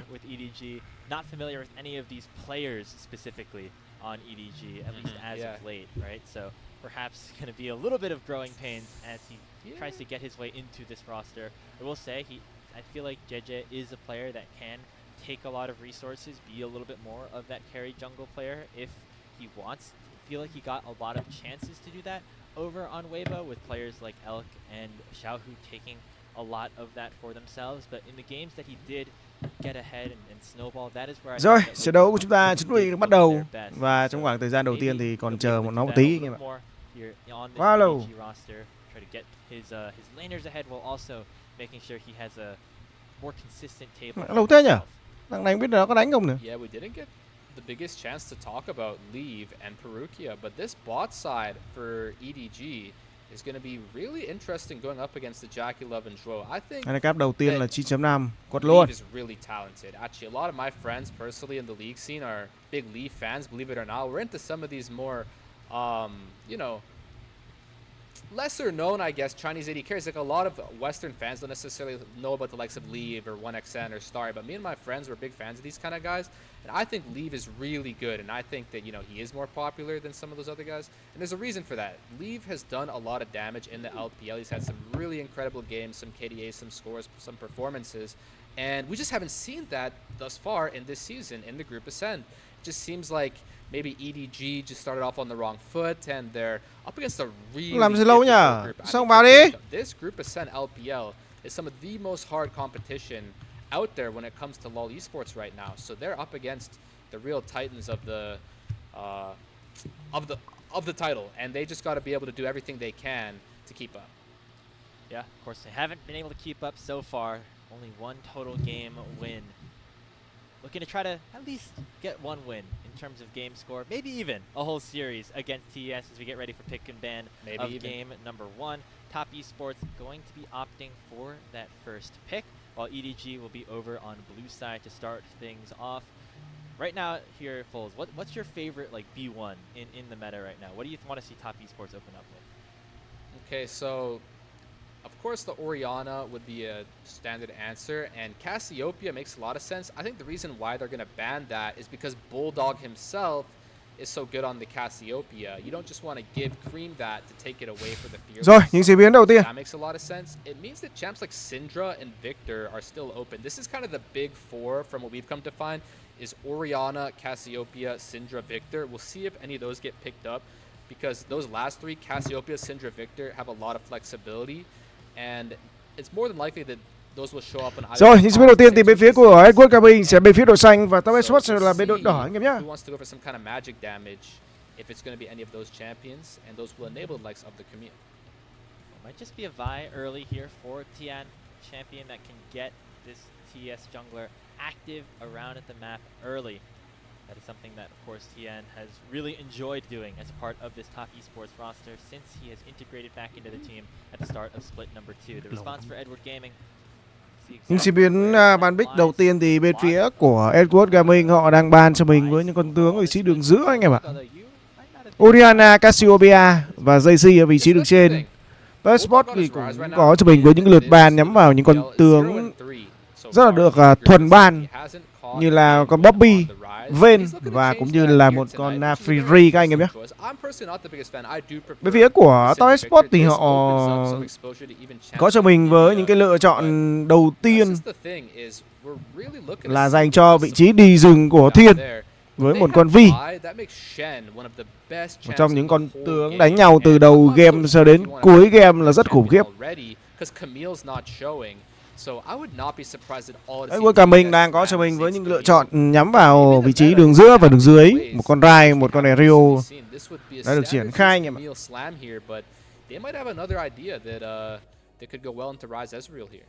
Both those picks definitely things that TS are comfortable utilizing. Camille and Vi being point and click CC onto the Ezreal on Leave's end could also be very beneficial. Maybe Top Esports just want to confirm a strong top side for themselves. They're going to lock in the Rumble for Zoyan, and then probably look for a mid laner to counter the Rise for a Bulldog. Talked about things like the Anivia. Ahri is another answer that can really synergize well with the Vi.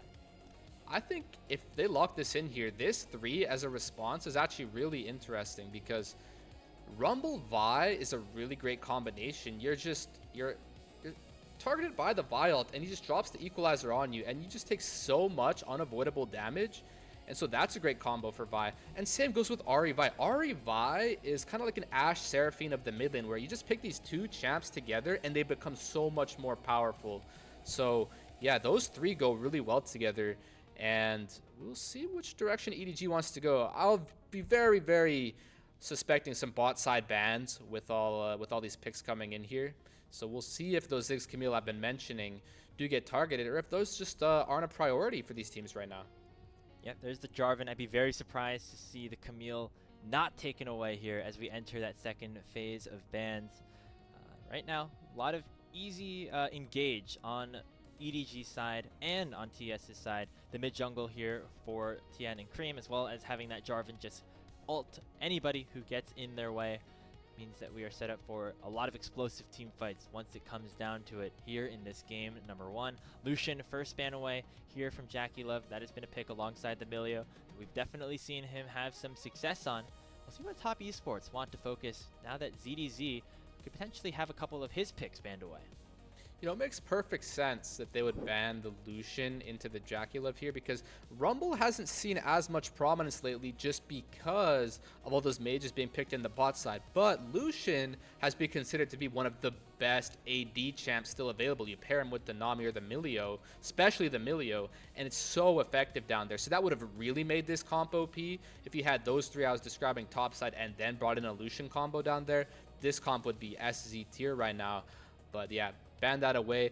As for ZDZ targets, Ambessa makes perfect sense into a comp like this, though you know, can't pick the Ambessa yourself, right, as top esports, because Vi and Rumble, it means your top and jungle is already taken.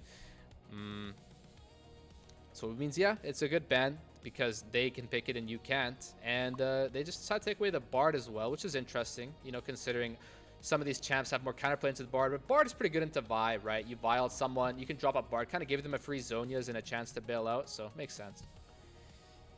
Yeah, Ezreal Bard, I think one of the most popular bot lane duos that we have that aren't, you know, involving mages at this stage, and so seeing Prukia not be able to play that one is definitely a good sign for top esports. Going to be a Gnar lock-in for ZDZ, rather standard pick, but definitely something that will be able to do a lot, both in the early, mid, and late game. Now top esports have to finish off their bot lane. I think the important thing to note here, Fulls, double AP solo lanes means that we're most likely seeing a marksman here for Jackie Love. Yeah, should be seeing a marksman here, and I believe it's the current patch, so you're going to want to be typically picking a champion who can benefit from the recent Yuntal buffs, but the Varus comes in here, a really strong pick as well. I'd be curious to see which Varus build he goes for here, if it's going to be more of the poke or the on hit. We've been seeing some effectivity from the, you know, the static shiv, even got Dusk and Dawn, and you know, maybe with Terminus buffed now as well, that could be a really strong champ down there in the bot side. So we'll see how Jackie Love plays this one out. And Rel gonna get to find a good angle here. You don't always get the best of Rel angles where you have allies who can follow up with you and be dive buddies with you, and they don't have like a ranged support countering you down there. Rel's really good into the Nautilus, break right through the shield. And yeah, this is a really good last pick for EDG. Rồi sẽ là những đội hình triển khai trở lại dành cho các thành viên của Okwintv đội Top Esports. Với một bộ đôi đường dưới hiện tại thì với một con Varus thì em Jindo đánh giá không cao con Varus trong này của Jackie Love. Khi mà trong cái giai đoạn meta mà những con tướng có khả năng băm bổ vào tuyến sau rất là nhiều. Và tiêu biểu là Edward Gaming khi mà cả 5 con tướng đều có khả năng lao vào và khống chế vào vị trí của Varus. Và với một con Varus đánh không cẩn thận thì chắc chắn sẽ là một miếng mồi ngon.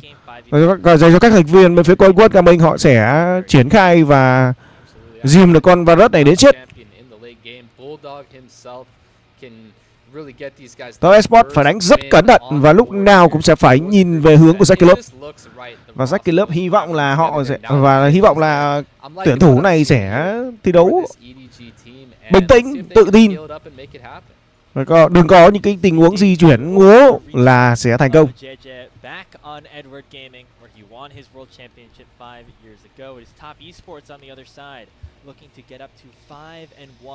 Feeling very comfortable going into their final match at the first round robin, going up against BLG in just a couple of Rồi triển khai và đấu đầu tiên nào các thành viên này.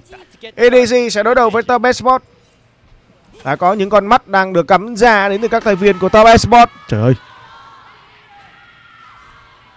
Má ơi. Ui ôi, khủng khiếp nhá. Cổ động viên Okwintv mình khủng thế. Đây là thành viên cổ động viên của các thành viên của Top Esports. Họ đang truyền một cái động lực và nó rất to lớn dành cho các tuyển thủ đang thi đấu trong trận đấu ngày hôm nay. Cặp đấu cuối cùng ở trong ngày hôm nay, ngày 5 tháng 8 các anh em nhé. Đấy, trận đấu cuối cùng để chúng ta có thể kết thúc ngày hôm nay với một chiến thắng nhanh nhẹn dành cho Top Esports nào. Thật sự phải nói là có cổ động viên cổ động như thế này thật sự là rất đáng quý. Kéo tốt trúng vào người của người chơi hỗ trợ Barukia. Thằng Barukia đánh ngu lắm này. Đấy, che đi. Một tình huống kiệt sức vừa mới được nhắm vào các thành viên bên phía của Top Esports. Chúng ta có cho mình tình huống combo. Thiên đang rất tập máu. GG đang có cho mình một lợi thế. Đó cho mình con cốc và tốc biến bỏ chạy đến từ GG. Gì đấy? Rồi thì đó là tình huống triển khai con cốc và trừng phạt thành công. GG đang có cho mình lợi thế trong khoảng thời gian đi rừng ở trong trận đấu ngày hôm nay. Vậy tại thì rất may là con Blue vẫn còn được giữ trên người của Thiên. Thiên sẽ có cho mình khoảng thời gian biến về rất thọt trong giai đoạn đầu và triển khai lên vòng rừng nhánh trên.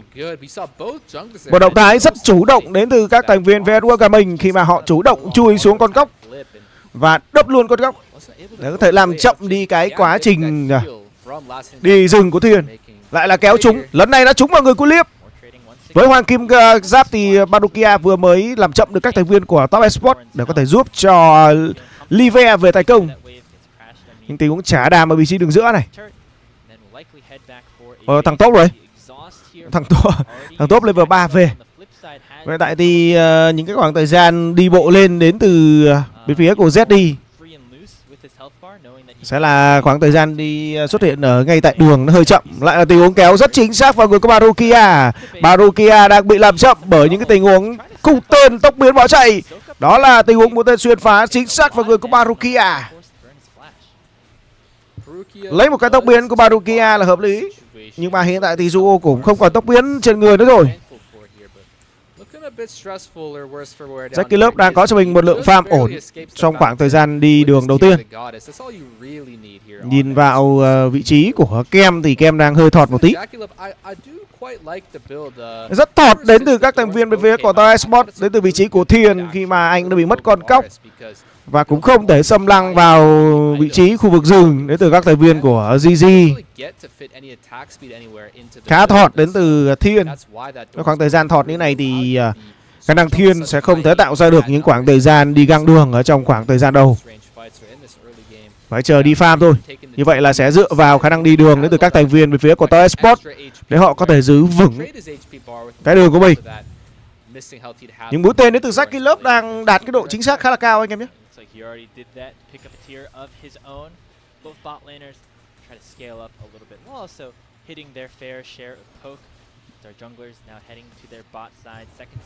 Phía nhánh trên thì ZD đang có cho mình với một con na khổng lồ nhảy thẳng vào người của Jian, làm choáng không trúng. Những tình huống móc mỏ neo lao điện đến từ Jian đang rất chính xác vào người của ZD.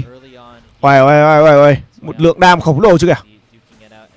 Rồi, đớp được cái mã soi sáng. Móc mỏ neo trúng vào người của Barukia. Một tiếng combo rất hay đến từ Live. Kết hợp cùng với đó là những pha bắn thần bí cùng với dịch sửa cổ họng. GG đang đứng đằng sau. Hiện tại thì không còn tốc biến trên người của Zuo. GG sẽ tốn một cái khoảng thời gian khá khi mà xuống với vị trí nhánh dưới này. Còn Thiên thì vẫn đang trên đường để có thể tìm kiếm những cái farm. Đang farm rất tọt. Từ người chơi đi rừng bên phía của Top Esports, Thiên đang mất rất nhiều thời gian combo sốc điện đến từ vị trí của Kem.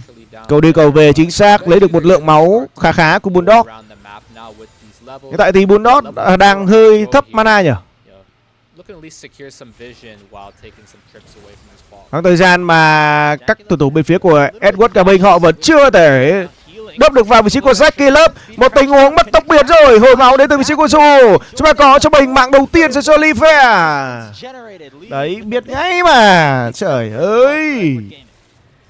Jackie ơi là Jackie. ZD ở phía bên này, ở phía nhánh trên thì đang tấn công vào Duyan. Tình huống hất tốt, làm choáng được một tí thời gian, nhưng mà vẫn chưa đủ một cái lượng đam để cho ZD có thể tấn công vào Duyan. Mẹ cái thằng Jackie lớp này. Đúng rồi, Edward Cao Anh đang rất chủ động để đưa ra cho mình với những tình huống di chuyển. Hỏng hình. Một chiến cộng đầu là rơi vào tay của Live. Thì với cái chiến cộng đầu này nó sẽ là một lượng tiền khá lớn để cho Live về và triển khai những cái trang bị mạnh ở trong khoảng thời gian đầu. Một thủy kiếm được triển khai. Cùng với đó thêm một cái bình thuốc này anh em nhỉ. Này là cái bình gì nhỉ? Jindo vẫn chưa biết cái bình này là cái bình gì đấy. À đây, bụi lấp lánh. Một cái bình thuốc bụi lấp lánh cho 5 điểm hồi kỹ năng. Ôi, ngon phết. Có 250k thôi, 250 đồng vàng thôi. Quá ngon. Bụi lấp lánh luôn. Còn phía đường dưới, GG đang có những động thái lại di chuyển xuống nhánh dưới khi mà Jackie Club không còn cho mình với một cái tình huống tốc biến. Barukia cố gắng nhảy vào với Hoàng Kim Giáp. Jackie Club đã có cho mình tình huống đại địa chấn nhắm vào Jackie Club. Và Jackie Club đập xuống lần thứ 2 trong trận đấu ngày hôm nay. Suho cũng đập xuống mất rồi. 3-0 xoay xoay về phía của Edward Cao Bình. Trời ơi, mẹ ơi, cứu tôi với. Edward Cao Bình đang đánh phủ đầu các thành viên của top Esports. Đây là lần thứ 2 nằm xuống đến từ Jackie Club rồi. Đã không có thời gian farm đã thế còn bị găng như thế này thật sự là rất khó. Và với một con va đất không còn tốc biến trên người thì con va đất này nó rất vô hại. Và việc mà GG xuống lần thứ 2 và găng thành công, nó là một cái tiền đề rất ổn để cho các thành viên của Edward Gaming họ có sự tự tin ở trong trận đấu ngày hôm nay để có thể giành được chiến thắng trước các tuyển thủ bên phía của top Esports. Trời ơi, thằng top Esports đánh kiểu gì nhỉ? Đúng là lúc nào thì thằng top Esports nó cũng có cho anh em chúng ta với khoảng thời gian mà đánh rất là tù trong giai đoạn đầu. Ván đấu đầu tiên nhưng mà cũng có con rồng dành cho bên phía của top Esports và Thiên đã đớp được cho mình con rồng. Hiện tại thì con sâu nó vẫn chưa ra thì phải nhỉ? Mới phút đấu thứ 8 thôi, thời gian còn. Như vậy là sâu ra sẽ là khoảng thời gian di chuyển lên nhánh trên để có thể tấn công vào con sâu, cố gắng làm mềm đối phương đến từ top Esports. GG đang triển khai rất nhanh với con sâu ở trong trận đấu ngày hôm nay. Có khả năng cao là Thiên không dám vào đâu. Ăn được một con sâu. Một con sâu đã được triển khai đến từ GG. Khả năng cao là Tian sẽ đớp được cho mình 2 con sâu còn lại. Kéo chúng vào người của Barukia. Nhưng phía này thì Bulldog ngay lập tức là triển khai một tình huống ngục cổ ngử để có thể giữ chân các thành viên của top Esports. Phía này thì Jackie Club đã bắn được một cái phát bắn rất chuẩn xác đến từ mũi tên xuyên phá. Nhưng trước khi bắn được cái mũi tên xuyên phá này thì Jackie Club cũng đã triển khai một cái sợi xích tội lỗi vào mồm của Live. Lớp đã bắn.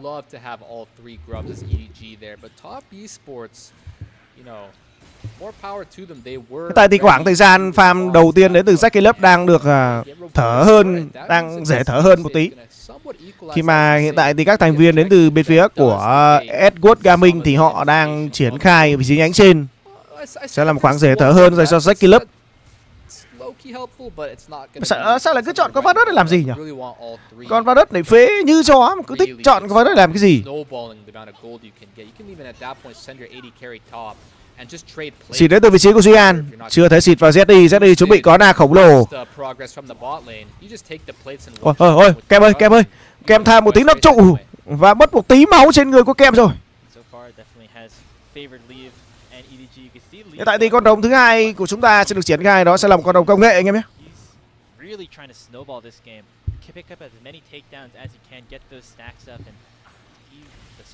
Cú ánh sáng trúng thẳng vào người của Jackie Club. Mà hiện tại thì cái cú ánh sáng nó cũng không có nhiều đam.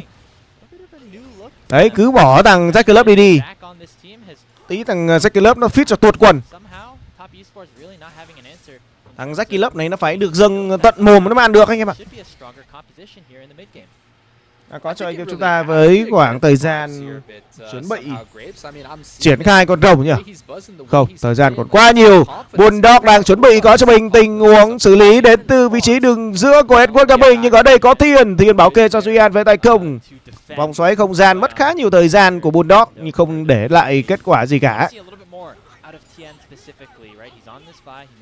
Và thời gian hiện tại sẽ là khoảng thời gian Snowball để cho các thành viên của Esports Gaming cũng như là Top Esports có cho mình khoảng thời gian hòa hoãn để có thể farm. Sau đó thì tổ chức đánh nhau đớp rồng là hợp lý.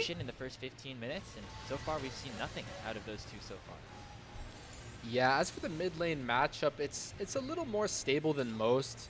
Nowadays with the Ahri Rise, the Rise just builds HP and Merc Dreads and he just kind of lets the Ahri get away with what she wants. Sẽ là khoảng thời gian quét mắt đến từ các thành viên Esports Gaming.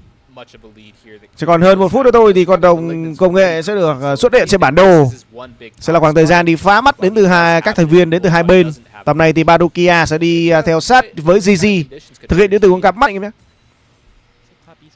Đấy, kéo trúng sợi xích tổ lối nhắm vào người của Badukia. Badukia vẫn có thể tốc biến ra. Phía này thì Hành Quyết cho có cho mình tình huống mà thả xu hướng đột nhắm vào người của GG.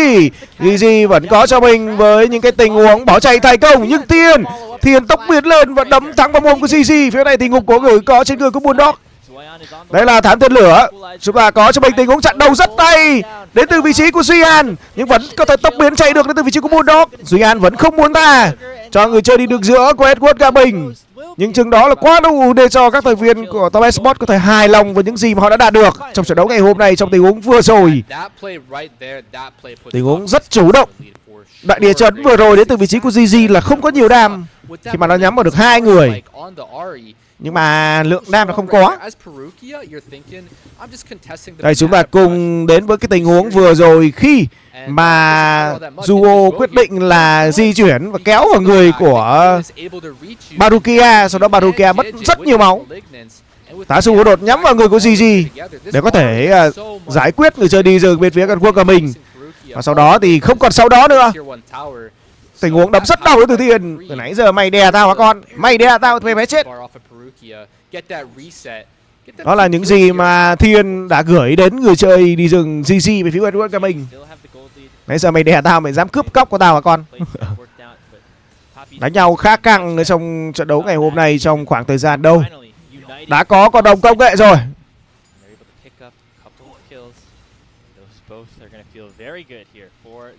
Đã có cho mình với khoảng thời gian xuất hiện đến từ con rồng. Sẽ là khoảng thời gian phá mắt đến từ các thành viên Top Esports.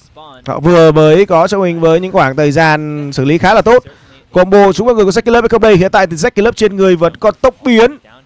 Thiện cũng đang ở đây, đang vận cái nắm đấm công lý của mình. Ấy, Zaki Love lại trúng đòn rồi. Cái thằng Zaki Love này nó không biết né skill hay sao ấy nhỉ? Không biết né chiêu hay gì ấy. Em này thì với việc Zaki Love đem cho mình với một cái bản đồ, một cái bảng bổ trợ đó là thiên thạch bí ẩn, thì sẽ là khoảng thời gian bốc thôi. Một đội hình khá bốc đến từ các thành viên phía của Top Esports. Nói chung là thằng nào bốc cũng được. Khả năng bốc là có đấy. Một con Varus hiện tại đã lên được kiếm Mazumu, nó đang có đam ở đấy. Livea có cho mình với 2 mạng hạ gục trong trận đấu ngày hôm nay rồi.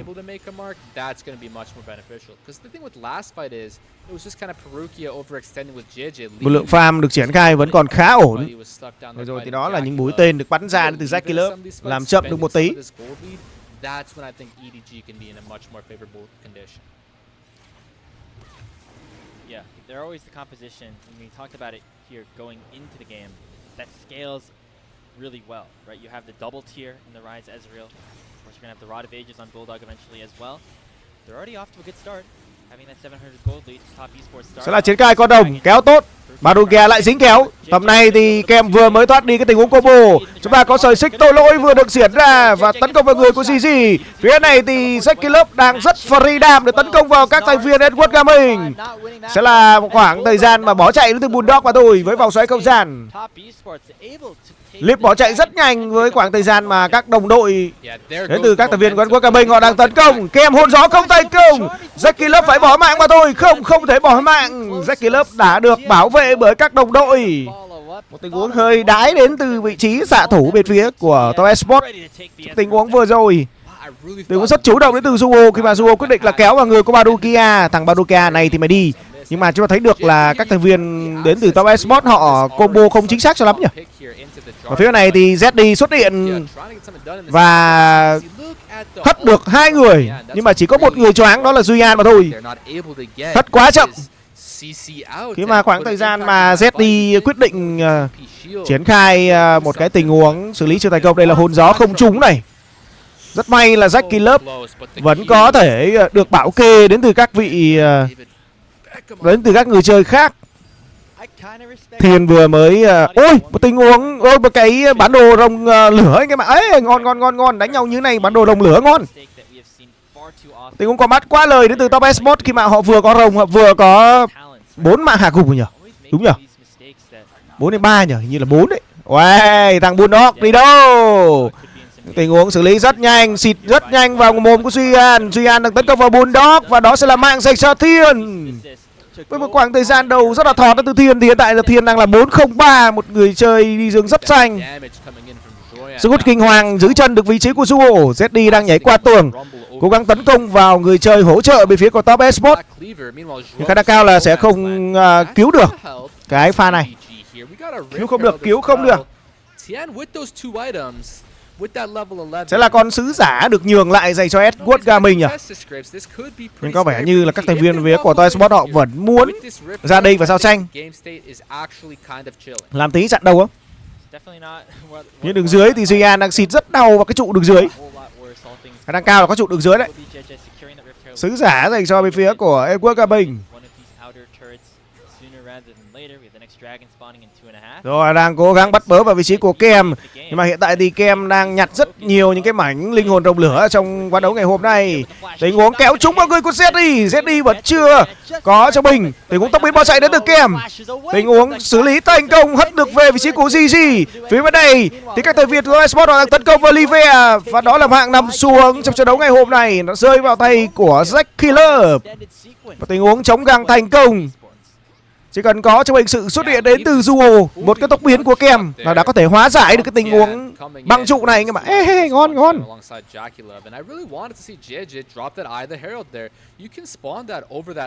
Chúng ta thấy được là bên phía của Edward Gaming họ triển khai tấn công vào Kem, nhưng mà Kem vẫn còn đó là phi hồ, cũng như là vẫn có đó là một cái tốc biến trên người, có thể né được cái tình huống combo hoàng kỳ giáng lông kích của GG.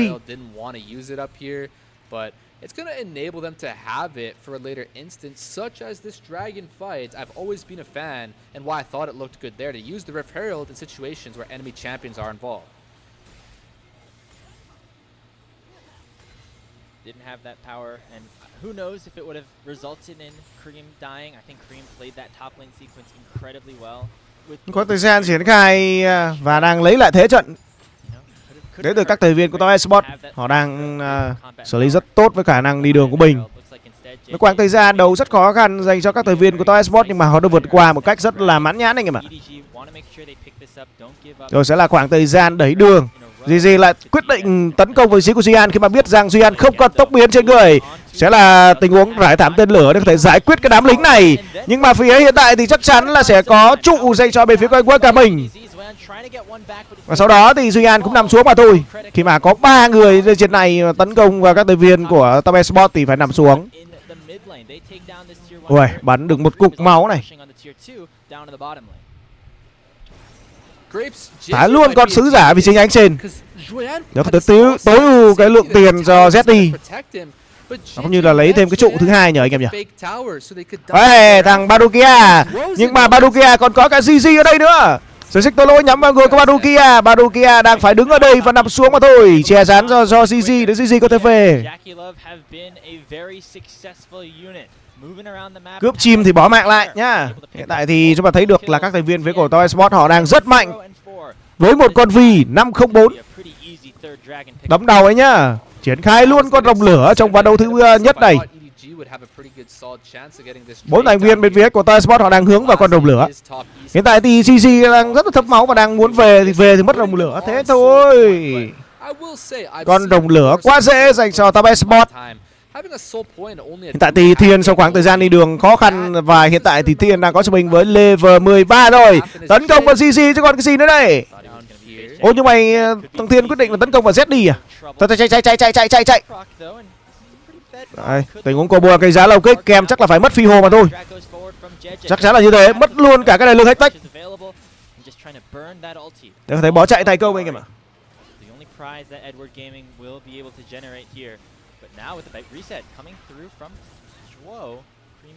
Chúng ta đang thấy được là những khoảng thời gian đi rừng. Ê, đây là tá súng bố đột nhắm vào vị trí của Livea. Livea phải là một lần thứ bao nhiêu rồi nhờ? Lần thứ 3 nằm xuống rồi. Tá súng bố đột nhắm ngay vào người của Livea và thế là Livea đi.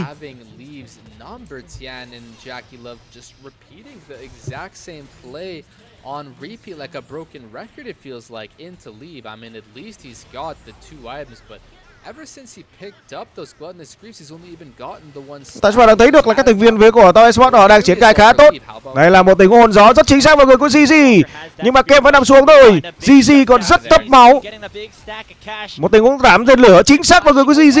Ôi, đúng là trình cao. Mẹ vừa mới nhìn thấy thôi là đã thả ngay một cái thảm tên lửa vào đầu của GG rồi. Thằng Z đi, mày đi đâu?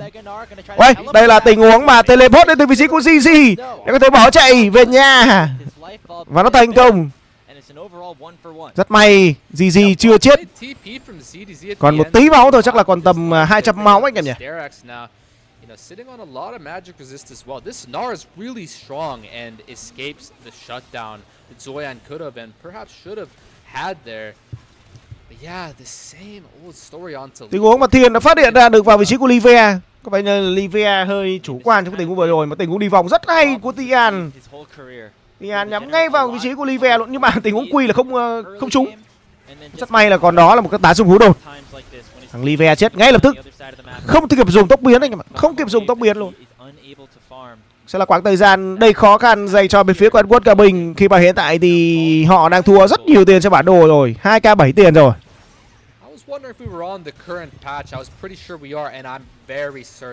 Tầm này thì Barukia phế phải nổi.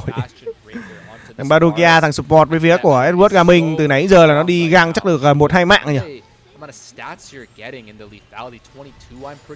Tầm này chỉ bảo kê được thằng Jackie Love là ổn thỏa ngay. Đầu ra sức mạnh đến từ TES Esports đang nằm trong tay của Jackie Love, nhưng mà cái đầu ra sức mạnh này nó không bằng thằng Thiên. Thiên là có cho mình 6 không kìa, nó có cho mình giáp thiên thần ở ngay phút thi đấu thứ 24 mà thôi. Hiện tại team Jindo đi còn handicap chấp 9.5 phải nhỉ? Đúng rồi, handicap chấp 9.5 đến từ TES Esports trong ván đấu đầu tiên anh em nhé, bản đồ 1 map 1.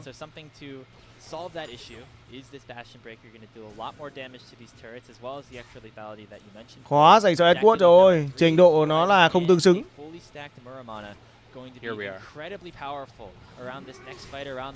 Cái này thì ZD đang bị tấn công đến từ các thành viên của TES Esports vì tại sắp có cho mình là khổng lồ. Tầm này vì đấm đầu lắm rồi đấy, phút thi đấu thứ 24 mà nó đã level 15 rồi, out 2 level so với GG. Cái màn tổ chức đánh nhau đến từ các thành viên phía của TES Esports thật sự phải nói là quá chuẩn xác anh em ạ.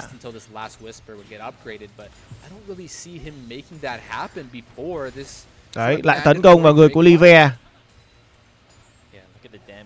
Jackie Love's able to put out here just with a couple of piercing arrows. He is certainly in a good position, as is Tian now with the Guardian Angel in his inventory. Effectively a full GA up on Jeje in terms of itemization. Going to be a very tough hill for Edward Gaming to climb out of here. As the mid lane push still continues to go top's way. There is no. Đang thấy được là các thành viên của TES Esports hiện tại họ đang giữ cho mình một khoảng cách nhất định. Rồi thấy rồi nhá. Hiện tại thì Thiên đang có cho mình với một cái giáp thiên thần ở trên người nên không có gì phải lo lắng. Và hiện tại chúng ta có cho mình với 26 giây nữa. Tình huống combo rất chính xác và GG đập xuống. Hồn gió rất chính xác. Lần này thì Livea chạy đi đâu đây? Lần này tốc biến theo đến từ vị trí của Tian. Kết thúc luôn cái mạng của Livea. Còn phía bên này thì Duyan đang xịt rất đau. Chúng ta có double kill dành cho Jackie Love. Và đó là triple kill dành cho Jackie Love trong trận đấu ngày hôm nay. Tiếp tục là tấn công vào ZD. Hiện tại thì Thiên vẫn đang có cho mình với cái giáp thiên thần trên người. Rất tiếc là mất mẹ nó rồi. Triển khai luôn cái trụ thứ hai vị trí đường giữa. Và sẽ là khoảng thời gian quá đầy đủ dành cho bên phía của Top Esports khi mà họ đã quét sạch các thành viên của Esports Gaming. Sẽ cay luôn con rồng cuối cùng và lấy cho mình linh hồn rồng. One shot in all of them alongside Cream here. As I said in the first stage of this draft, I actually thought that the 1, 2, 3 of the Vi Ahri Rumble could just be so powerful, and these players are extremely capable and sufficient on this combo and champions here. So JJ getting interrupted. It's just a beautiful start to the fight. The team. Chúng ta cùng xem lại một tình huống bắt vớ rất hay từ các thành viên của Top Esports. Then it is Cream and Tian finally working together on this Vi Ahri. There's a reason this duo has been so heavily touted, as just a combination in the 2v2. They're able to work so well together, and then they split up. Nhưng tại thì ZD không thể làm được gì. In their own right. Yeah, we see them flashing into the end. The 5-0 ace makes you wonder if they're almost able to end the game. They didn't quite end it, but they've got some sort of a checkmate here at the very least. Now the những tình huống diễn biến Infernal Soul. Mất lợi thế rất nhanh đến từ các thành viên bên phía của Esports Gaming anh em ạ.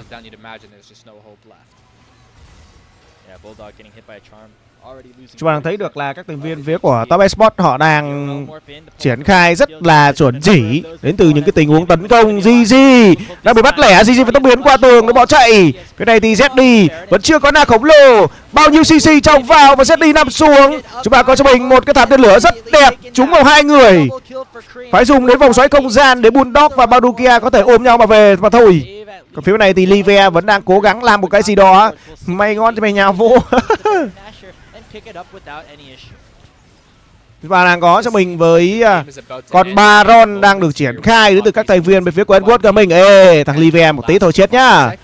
Livia đang dính rất nhiều combo. Ôi, một cái linh hồn động lửa kìa. Chỉ cần một linh hồn rồng lửa và một cái thủ sốc điện đã lấy luôn nửa cây của Livia rồi. Thôi về đi Livia ơi, đừng đánh nó.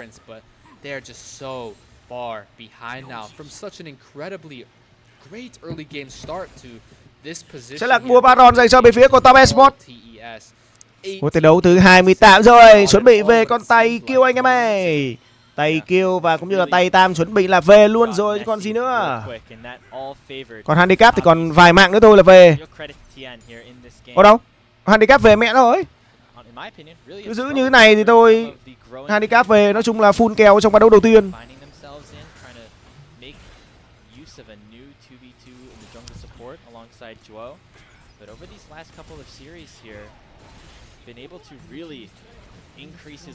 Rồi, cái trụ thứ hai đường dưới đã rất vào tay của Top Esports.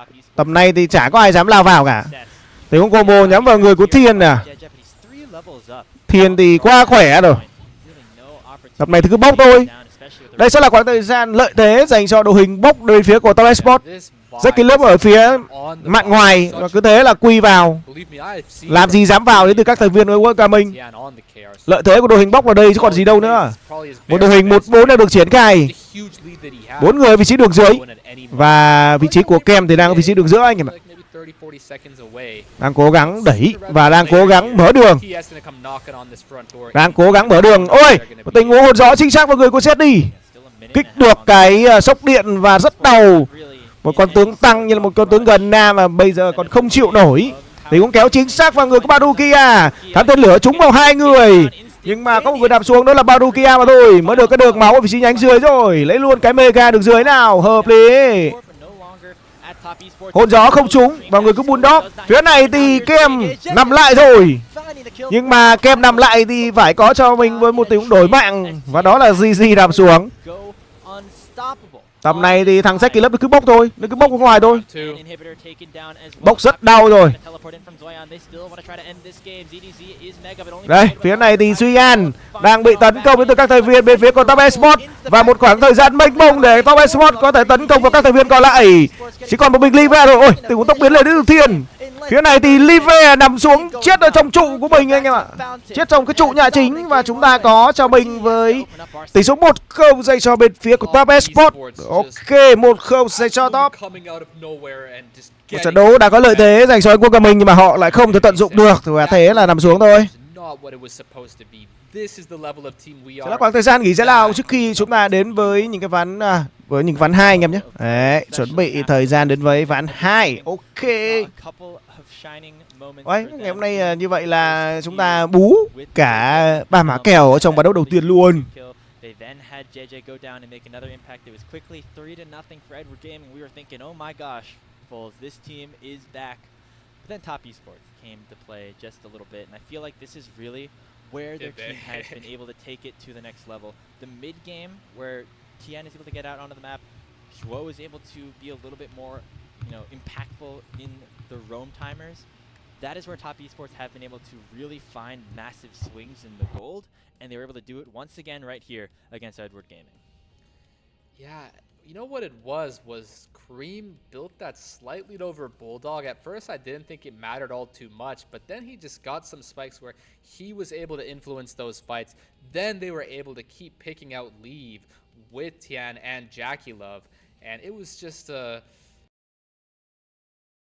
recipe for success that sort of fell through their fingertips here, or slipped through their fingers for the side of EDG, and I really think that they could try to replicate that going into a game 2, but for now we got to look back and see what they did wrong and what Top Esports did right, and that's for them to decide what they decide to come with us next for game 2. But as for game 1, yeah, I really don't know who else to thank other than Cream. He seemed like he did so much work for the early game to get Tian into that position where it felt like the mid jungle was just running the game. I mean, sure, Jackie Love has all the damage dealt, but that's thanks to Tian and the lead he and Cream were able to build for this team.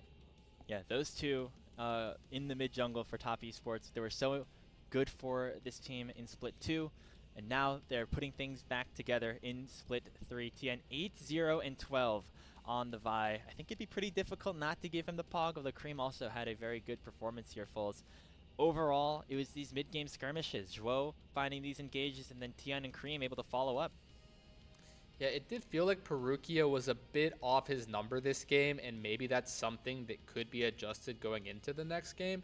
It seemed like you saw him a bit at times wavering or faltering or doubting himself or kind of regretting his decisions throughout this game, and maybe that was just Zhuo having a bit more footing in that that confidence, aspect in the support here, in that knowledge first role, knowing where they can and can't be on the map. And in some of these fights, there's Tian again delivering a beautiful CC input here onto ZDZ to prevent him from buffering or getting off any kind of a Gnar ulti onto his team there, essentially winning the fight there and then with a really clever, timely response. And Leave again trying so hard to get some of these kills back for EDG, just not really knowing maybe that they're staying around there and looking to punish him, which is what they were doing all game. Their cameras were just on Leave, trying to get kills. Same thing down here. Tian just looking constantly for a place to find around the map.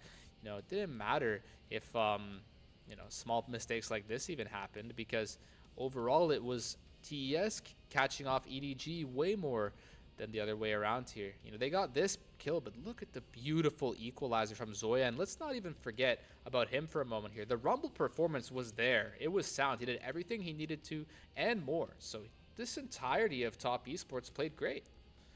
And it seems like the same tired song on Edward Gaming's side as well, right? Just not able to put all the pieces together. Maybe one lane ends up getting a small lead. You saw Leave get a couple of kills down there in the bottom lane. ZDZ having a couple of big shutdowns to equalize that gold a little bit on the Gnar. But when it comes down to these team fights, it's always their opposition that somehow has the upper hand in terms of positioning, and Edward Gaming need to find a way to put everything together. That is not something that they have been able to do. They are 1-11 in the game score so far, and only one game has gone their way, obviously. Other teams that have been in similar situations from Group Nirvana, like ThunderTalk and LGD, have much better game scores despite their records also not being super good.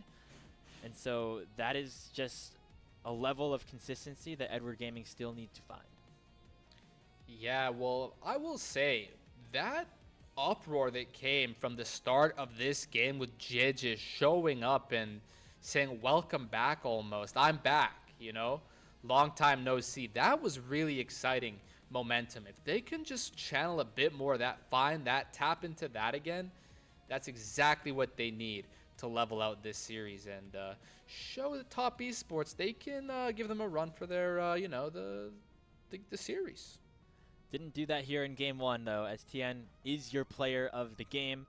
8-0-12 on the Vi. Just an exceptional performance from one of the best junglers that we have here in the LPL. TES end up taking this first game. Edward Gaming looking to bounce back in this game number 2. We'll see if that is possible or if it will be a second straight sweep for TES after this break on LPL English.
From here on out, LGD taking on Thunder Talk.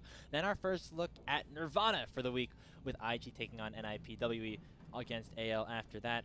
Rest of the week looks exciting as well. We have Top Esports going up against BLG on Friday. That is going to be a top-tier matchup to see who is really one of the best teams that we have in the league. Our two former MSI representatives and a rematch of our grand finals. Coming back to the caster booth here for Game 2 of our second series of the day. Top Esports looking like that top 2 team like we saw from them at the end of last split. They dominated that first game against Edward Gaming Foles, and EDG definitely need to look towards something different if they want to have a chance to come back in this one. Yeah, there's a lot of bangers in that schedule, and I know we're looking at Top Esports, but I couldn't help but look for the EDG games in there because I will say, I'm officially an EDG fan, okay? Now I know that first game was really not quite it, and I know those first 5 series so far were not quite it, but that's okay. I honestly think this configuration of players, you saw the signs of life that were there in that early game. I can't wait to see this team versus JDG. Can't wait to see these guys versus BLG. You know, I know those are going to be completely difficult games, perceived most likely to be stomps, but I'm here for watching these guys compete. I think they can do way better than this. It's just going to have to be Leave being much cleaner in the mid game, and it's going to have to be a bit more synergy and coordination. Yeah, we'll see if that actually is going to be possible here for Edward Gaming. They clearly thought they needed some sort of change. Bringing JJ back onto the team seems to be their answer at that. It's going to take a little bit of time, obviously. Normally with these roster changes, you want to have at least a couple of games to really get your feet wet with this new set of 5. But already seeing some promising signs out of JJ on that Jarvan. A good thing, at least if you are an Edward Gaming fan. Top Esports fans, though, should be pretty happy with how things are going as well. They looked very shaky at the start of the split. You know, after their first opening series win against WE, they then had a couple of rough losses or a couple of rough looks. They dropped a couple of games that they probably shouldn't have to teams like Thunder Talk and LGD. And then they ended up sweeping JDG and are looking like they're in a good position here against EDG. And that is the momentum that you want here for this squad, with Zhuo making his way onto this group of 5 to play up against BLG in just 2 days. BLG just being the absolute titans of this league. I can't help but say it any other way. It's just so exciting getting to play against them at any given point. It's kind of like getting to test against the Chinese T1, if I'm going to go as far as to say right now. They're looking to be really strong leading this league, and I'm not so sure that EDG is really ready for that part of Group Ascent just yet. Keep in mind, they've received the score in sets of 0-5 with a, maybe getting questioned by 0-6 right now, and they still haven't even played BLG. So we got a bit of a mountain to climb as Mr. Bulldog, Mr. Lee Tae-young, and Mr. JJ, and Leave, Perukia, and ZDZ, but it starts here. Yep, Edward Gaming wrapping up their first round robin on Friday morning against JD Gaming, and then goes back around to play against BLG, who they did take a game off of just a couple of weeks ago in their one of their first series that they played. When that happened, Foles, I think a lot of us were very excited about Edward Gaming, like, wow, they took a game off of BLG, like they could take a game off of anybody. But then we kind of realized that BLG were just dropping games to every team. And so then that became a little bit less impressive. Edward Gaming have not won a game since that lone win, with ZDZ really carrying on the vein in that one. Maybe this is another opportunity to find that. I think we need to see at least a little bit more than just one lane succeeding, right? The early game can go whatever, right? But it really is the mid to late game that this team struggles in right now, and that is where Top Esports really are at their strongest.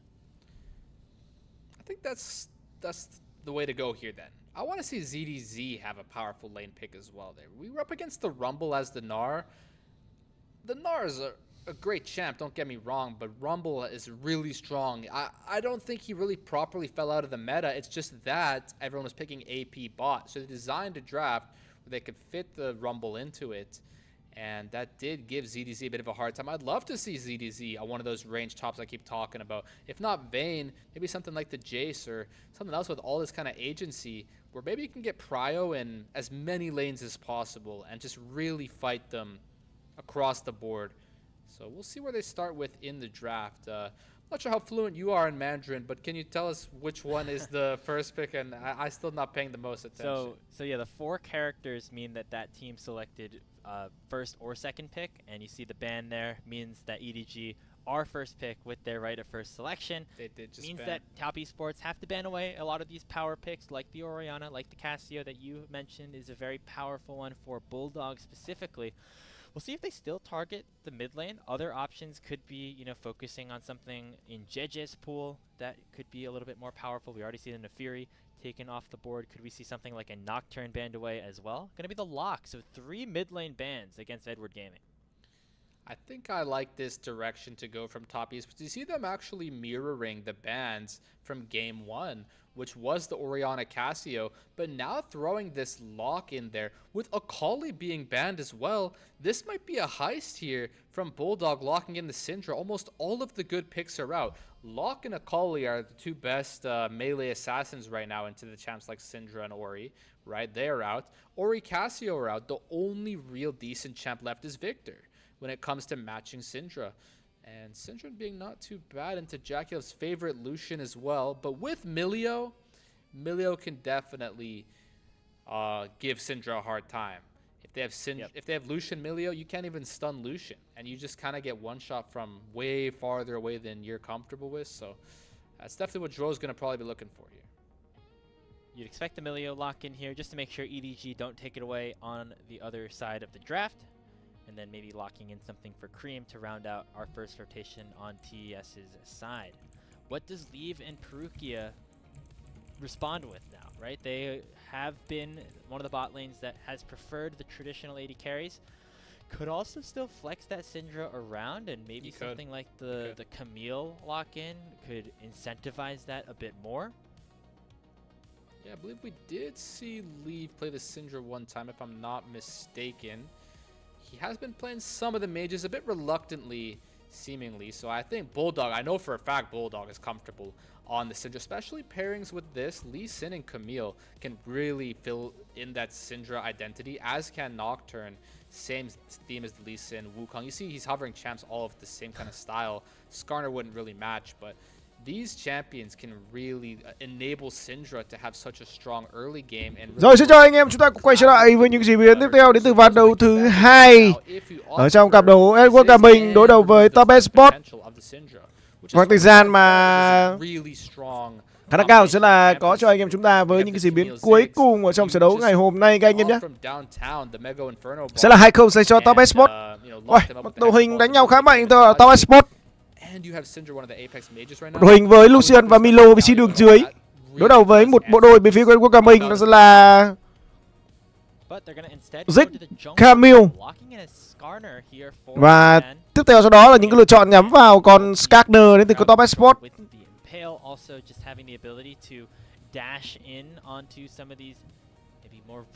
Hiện tại thì Edward Gaming đang có cho anh em chúng ta với con tướng đầu tiên chọn vào, đó là vị trí của Syndra. Esports thì ban luôn 3 con tướng ở vị trí đường giữa, đó là Orianna, Cassiopeia và Loke. Còn về của Edward Gaming thì họ ban 3 con tướng ở 3 đường khác nhau. Không, Bobby thì đi rừng nhiều nhỉ. Chứ Bobby đi top tù bó mẹ nè. Bobby sẽ được ban, Nafiri cũng như là Akali cũng đã được ban luôn các anh em nhé. Because to me, it does strike me as quite odd that they would pick Skarner here. I would think that some of those other options like the Galio could have been really strong, or, you know, same goes for EDG that they almost picked Skarner. I think perhaps this champion can just be so hard to kill against the mages, like the Ziggs, like the Syndra. It's kind of like the Mundo, where you just get this ridiculous amount of health and stats and effective health pool, and you just seem to be unkillable. So maybe that's a direction Tien wants to go for with that. Banning with the Jace as well, definitely a pick that could go either towards JJ or ZDZ. The final ban is upcoming on Edward Gaming's side. Gonna be the Vayne against Zweon. Wonder what that signifies Edward Gaming want to try and select here. These 2 picks in the Vayne and the Olaf typically counters in specific, and it's going to be Zweon having that counter matchup guaranteed with the final pick of the draft. Yeah, Jace is out, Vayne is out, Gnar is out. Not many blind picks left. Rumble out as well. You could pick the Renekton here. That's pretty good, given that Vayne and Olaf are out. Jace is out. Not sure what you want to answer that with. That is the thematic answer we have been seeing pretty effectively. Again, we mentioned that's the idea of Tian here on the Skarner being this unkillable, you know, health pool. Mundo does it best. Better than Skarner, better than anyone, in my humble opinion. So I'd love to see that locked in. We've seen Zeus sort of pioneered this as a counter pick at MSI, and a lot of people have been doing it ever since. You know, it was not too long ago we had people asking their coaches what Mundo even does. And now we're seeing Mundo staple pick here in this kind of meta where mages have risen up. You know, even Lucian doesn't do all that much damage from the bot lane. You haven't been seeing hyper carry bot laners nearly as often to deal with the likes of the Mundo or the Skarner. Rounding it out with an Rồi những lựa chọn tiếp theo với top Esports thì mà đang hướng về vị trí đi đường top nhỉ? Ô, có vẻ như là cảm giác như trong giải đấu năm nay thì because of course Skarner Aatrox is so good against these kind of durable tanks. Thì các anh em chúng ta đang có cho mình với những cái lựa chọn đến từ bên phía quân cả mình, họ đang có rất nhiều những con tướng đi đường tăng rất là khỏe. Aatrox và Mundo. Ôi. Học rồi. Not surprising to just see one of those other powerful mages locked in as we get ready for game number 2. It looks like right now it is the Aatrox in the top laner's hands, but there's still opportunities for them to swap over. Tướng bên phía Edward cả mình khỏe thế. Top Esports cũng có cho mình hai con tướng khá là khỏe, nhưng mà khả năng cao không khỏe bằng con Mundo này rồi. Mundo là có cho anh em chúng ta thì cũng xuất hiện trong ván đấu thứ hai này. Sẽ là con tướng cứu cánh cuối cùng rồi cho Edward cả mình. Nhưng mà để xem là bên phía của Edward cả mình họ sẽ triển khai cái đội hình này như thế nào. Một lượng đam đầu ra trong ván đấu thứ hai này của Top Esports là nhiều hơn so với Edward Gaming đấy. Thời gian tăng rất khỏe với một con Skarner cũng như là một con cá sấu thì cho mình với khả năng che chắn khá là ổn. Một con Skarner khỏe sớm thì sẽ có cho anh em chúng ta với lợi thế đi đường. Rồi chúng ta đến với ván đấu thứ hai các anh em nhé. Cleaver slows than the Aatrox ganks can. It just kind of depends. You don't really have an effective ganking system here with Aatrox or Mundo. That's definitely something that Camille's going to have to compensate for. Yeah, Perukia has made his name in terms of just playing these heavy engaged supports that Camille fits right into his wheelhouse. And so an opportunity for him to really showcase why EDG put some more faith into him, playing alongside a player that he definitely watched a lot growing up on Edward Gaming, that being Jeje in the jungle. Game number 2 about to kick off here in Beijing. Let's go! Ván đấu thứ hai. Ôi, xinh thế.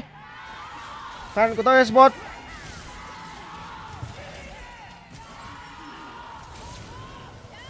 Ôi, đã có cho mình với những tình huống đánh nhau vị trí đường dưới. Zakilub cũng như là Sugo đang cố gắng tấn công và Live cũng như là Barokia, nhưng mà thọt bóng hơn đến từ Zakilub. Có vẻ như là tình huống triển khai đầu tiên bên phía quân Gaming là họ là nhắm vào vị trí của người chơi xạ thủ bên phía Top Esports anh em ạ. Nhưng mà khả năng hồi phục là có khi mà Sugo hiện tại đang có cho mình với một cái lượng mana là rất là cao, nên hồi phục là sẽ có dành cho Zakilub anh em nhá.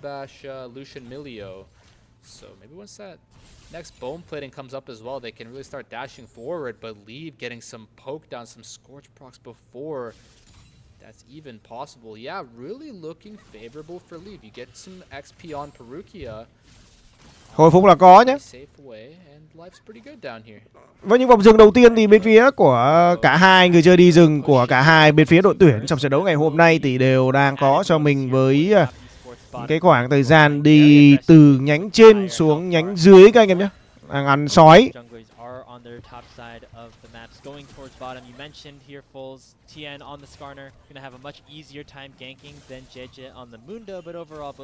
Cái này thì với một cái bộ đôi đi đường dưới rất mạnh. Thì bên phía của Top Esports đương nhiên là sẽ đè đường được các thành viên bên phía của World Gaming rồi. Quảng bom chính xác. Cái bom, một cái min nổ chậm vừa mới được tung ra đến từ các thành viên với World Gaming từ vị trí của Live.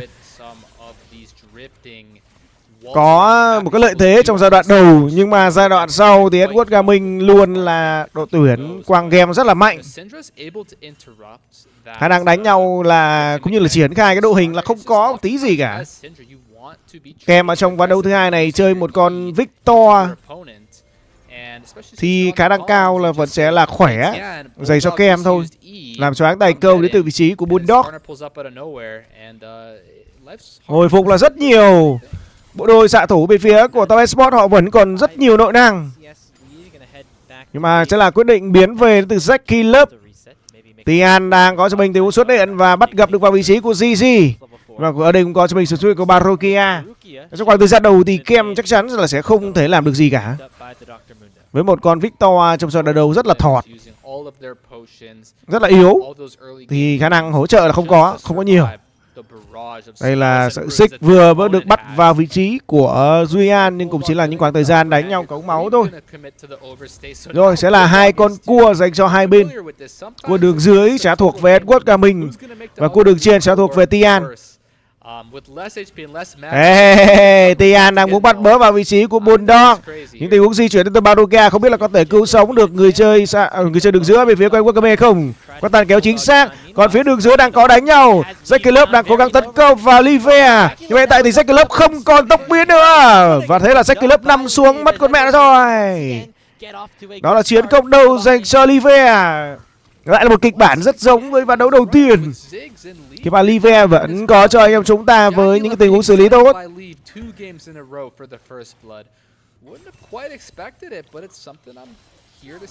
Làm rất tốt.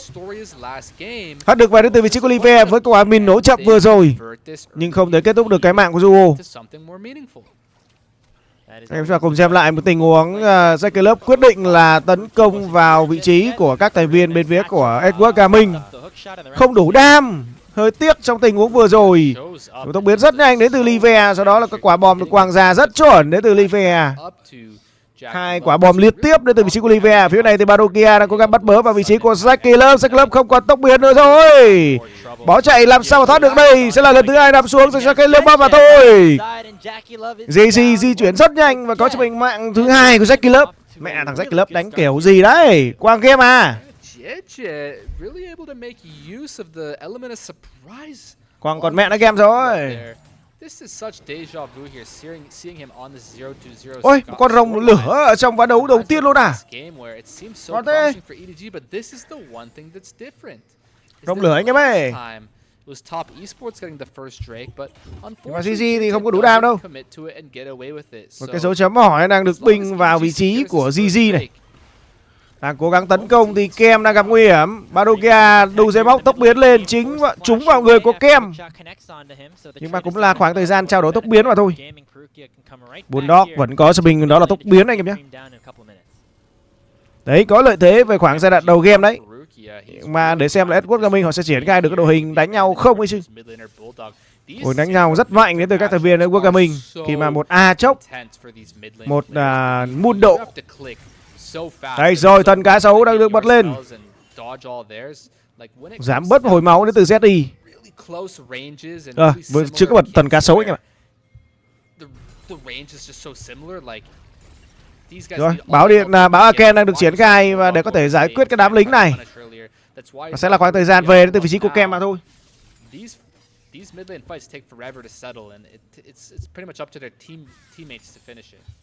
Looks like overall Bulldog feeling a little bit happier about where the lane is at. Cream had to use that arcane storm just to clear. Đang có một lợi thế đi đường khá tốt dành cho Duy An, khi mà hơn được 13 con lính. Một độ thì đang có cho mình với khoảng thời gian ăn trên và chuẩn bị đánh nhau vị trí nhánh trên thì sao nhỉ? Barokia thì đang triển khai khá tốt cái con Camille này, từ nãy đến giờ là đi gang khá ổn, không như ở trong ván đấu đầu tiên. Khi ván đấu đầu tiên thì một con reo nó yếu quá. Seems like Bulldog is kind of cheating here. I'm doing my best to look in the bottom left for that movement speed stat, but yeah. Rồi, có máu vào vị trí của Kem. Kem mất hơn nửa cái máu. Đang hồi phục đến từ những cái bình máu của mình, những bình máu nhỏ. Lại biến về đến từ vị trí của Kem rồi. GG đang di chuyển. Kem là không biết là đã thấy hay chưa. Kem thấy vị trí của GG rồi. Sẽ là đớp được một tí cái lượng trụ, nước trụ đến từ các thành viên của Esports Gaming. Họ đang triển khai rất tốt ở trong ván đấu thứ hai này ấy, anh em ạ. Đấy rồi, tốc biến bỏ chạy đến từ Bulldog, tình huống lái xe khá xa đến từ Tian, lấy cho mình cái tốc biến của Bulldog. Phạm cái tia hashtag này hay thế nhờ. Tình huống bật tần cá sấu lên tấn công vào ZD. ZD thì bật chiến binh tận thế để có thể chạy đến từ vị trí của ZD mà thôi. Không còn ai hỗ trợ cho ZD để có thể đánh nhau cùng với một con cá sấu. Con đa chốc thì đi đường rất sợ con cá sấu anh em nhé. Con đa chốc đi đường rất sợ con cá sấu luôn, cực kỳ sợ. Đấy, lại là tình huống choáng thành công vào người của ZD. ZD đang khá thọt. Bulldog being forced to flash is kind of how it goes. You want, like we saw, that damage is able to get done here with that extra moves. Con đồng lửa vẫn chưa được triển khai đến từ các thành viên bên phía của TES Esports. Đây rồi, vừa mới nhắc xong. Thiện đang cố gắng tấn công vào cái con rồng này, nhưng mà phát hiện ra rồi. Lại định ăn rồng lén anh em. Không được đâu. Kem thì cũng không thể ra để hỗ trợ được. Chắc chắn là con rồng lửa này sẽ được nhường lại cho Edward thôi. Việc lựa chọn một con Victor ở trong giai đoạn đầu thì phải chịu. Phía này thì Barukia đang cố gắng tấn công vào các thành viên bên phía của TES Esports, nhưng mà Barukia không mạnh như thế đâu, mạng được nhường lại cho Zeki Love. Barukia này láo nhá. Tình huống giảm cầm rất chính xác đến từ Tian, không cho Barukia một cái cơ hội nào để bó chạy cả. Con đồng lửa vẫn có trên người của Quốc Ca Bình. Để xem là các thành viên phía Quốc Ca Bình họ có triển khai được cái đội hình này không đây. Thành chừng để có thể lấy được một tí máu của Lip. Gần nửa cây máu. Nhìn bực mình thế nhở, nhìn con Mundo kìa, nhìn láo chứ kìa. Đã cái dáng đi không được thân thiện rồi, mà nó còn xuất hiện ở ngay đường giữa này, kiểu như để đi trêu ngươi ấy. Sẽ là con sâu đầu tiên dành cho Esports Gaming. Còn hai con sâu nữa. Phía này thì Duyan đã cố gắng tấn công vào ZD, chưa có một lượng hồi phục. Đánh tay tốt, hồi được lực vào đến từ ZD, bật cho mình với chiến binh tận thế. Duyan đã có cho mình thôi thần cá sấu rồi, bật thần cá sấu lên để bỏ chạy đến từ Duyan. Thì cũng đi đường không tốt đến từ Duyan. Đó là con sâu ăn nhanh về. Khi mà ZD đã đuổi được con cá sấu này về rồi thì sẽ có cho mình với khoảng thời gian di chuyển ra và tìm thấy được vị trí của Tian, nhưng mà Tian ăn xong rồi. Ok, hợp lý. Stable game than last time. It was right around now when we saw things fall to the wayside for EDG last game, but this game they're able to cling, hold themselves on to a little bit more of a gold lead and overall advantage here. I think primarily off of this mid jungle as well. Hôm nay thì Duyan đã có cho mình búa gỗ rồi. Có cho mình với một cái đao hung tàn đây anh em ạ.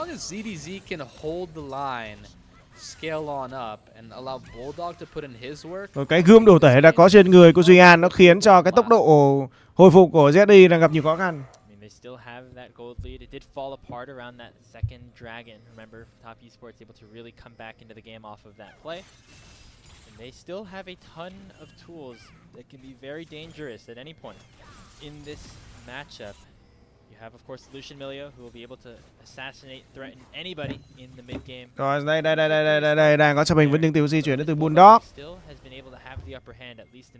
GG cũng như là Barukia đang dắt nhau để tấn công vào Zeki Love anh em ạ.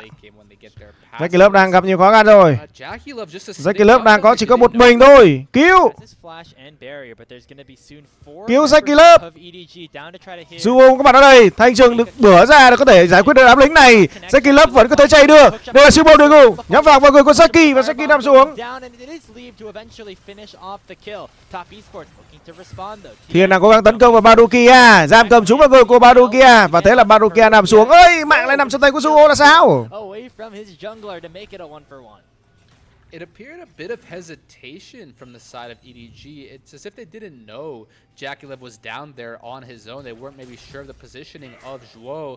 really biding their time here, allowing Jackie and his reinforcements to show up. He flashes towards his support who casts all of his heal and shield spells. Duy An trong trận đấu ngày hôm nay thì sẽ là một cái bức tường để cho Jackie Love có thể triển khai, nhưng mà hiện tại thì với một con Lucian nó 1-3 như này thì bắn làm sao được đây? Just a few percent from now, that tower's probably got like 3% HP. Yeah, remember, you get the added damage with the satchel charge as well. We're approaching that here for Leave, and with Jackie Love backing away, should be that first tower, and a big chunk of gold going into the Ziggs' hands. Leave once again has the keys to winning this game here for Edward Gaming. Chúng ta đang có cho mình tình huống trụ đầu tiên dành cho phía của Edward Gaming. Has been given as the rest of the team looking to follow up as well. It's a 2,000 gold lead, a lot of that right now into Leave's hands. Yeah, cheeky Leave even denying the cannon there from Jackie Love, waiting to use the satchel charge. Huge gold lead developed in the bot side, but in the top side we got more of this. Đang có cho mình tình huống đánh nhau vị trí đường trên. Duy An là cố gắng bủa vào người của ZD, mà ZD cũng có cho mình với những cái tình huống quỳ rất đau vào người của Duy An. Quỳ 2, quỳ 3 trúng vào người của Duy An và khá đau. Hiện tại thì Kem đang di chuyển lên để có thể bắt bớ vào vị trí của ZD, và ZD vẫn còn quá nhiều máu rồi. Như vậy là sẽ về đến từ bên phía của TES Esports. I think top lane enjoyers around the world should appreciate this right now, but maybe he doesn't get to appreciate for much longer. Đây rồi, báo từ trường được đưa ra. Chúng ta có cho mình với mạng dành cho Kem. Kết thúc được cái mạng của ZD. Về đang di chuyển lên nhánh trên. Đấy là siêu bom địa ngục nhắm vào vị trí của Duy An, nhưng mà chắc chắn là không trúng rồi. Nhưng mà Duy An xử lý khá là tỉnh trong tình huống vừa rồi. Ở phía bên này thì Bulldog đang bị tấn công, giam cầm không chính xác vào người của Tian. Tian vừa mới giam cầm vào người của Bulldog nhưng không được khi mà Bulldog đã sử dụng cái tốc biến. Đây là con rồng nước thứ hai sẽ về phía của Edward Gaming. Ôi ngon tê, một rồng nước, một rồng lửa. Hai con rồng đã được triển khai bên phía của các thành viên Edward Gaming. Vậy là trong cái ván đấu ngày hôm nay chúng ta sẽ có cho mình một cái linh hồn rồng hóa kỷ anh em nhé. Một linh hồn đồng hóa kỷ đang chuẩn bị được triển khai. Favorite kind of games to watch here where both teams have good conditions. It just depends how you look at it. Now that Kareem got those 2 kill participations, getting that extra 50 victor stacks, it's going to make a lot of help here for him to be able to get this evolution along the way and really get Jackie Love đang có cho mình với những cái khoảng thời gian farm thật sự chưa tốt tí nào anh em ạ. Đang thua thiệt về mặt lượng farm đến từ vị trí của Live, khi mà Live đã có cho mình với một cái KDA đó là 2-0 rồi. Quang bom hiện tại đến từ vị trí của Live đang là đau đấy. Đau chứ không đùa đâu.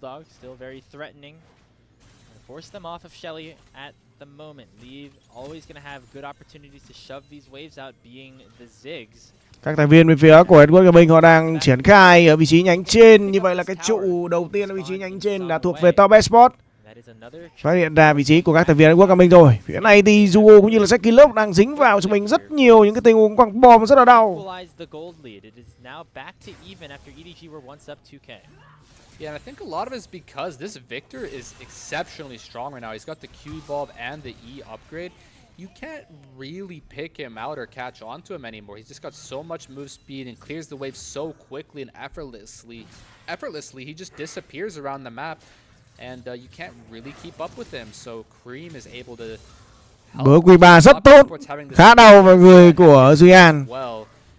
Cái này thì Kem là có cho mình với một cái đuốc lửa đen trên người rồi và sẽ đốt rất đau vào máu của GG.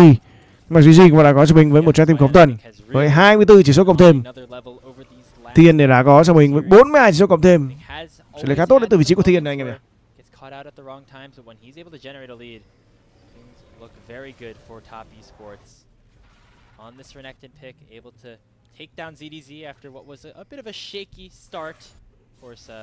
To that sequence, but now with that Black Cleaver, also with the early executioners to deny a lot of the healing specifically out of ZDZ and JJ.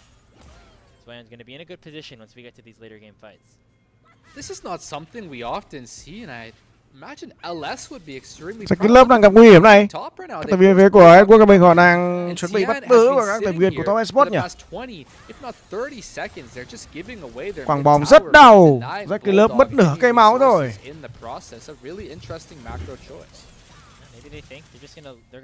Thành rừng được đưa ra để có thể giải quyết được các đám lính này.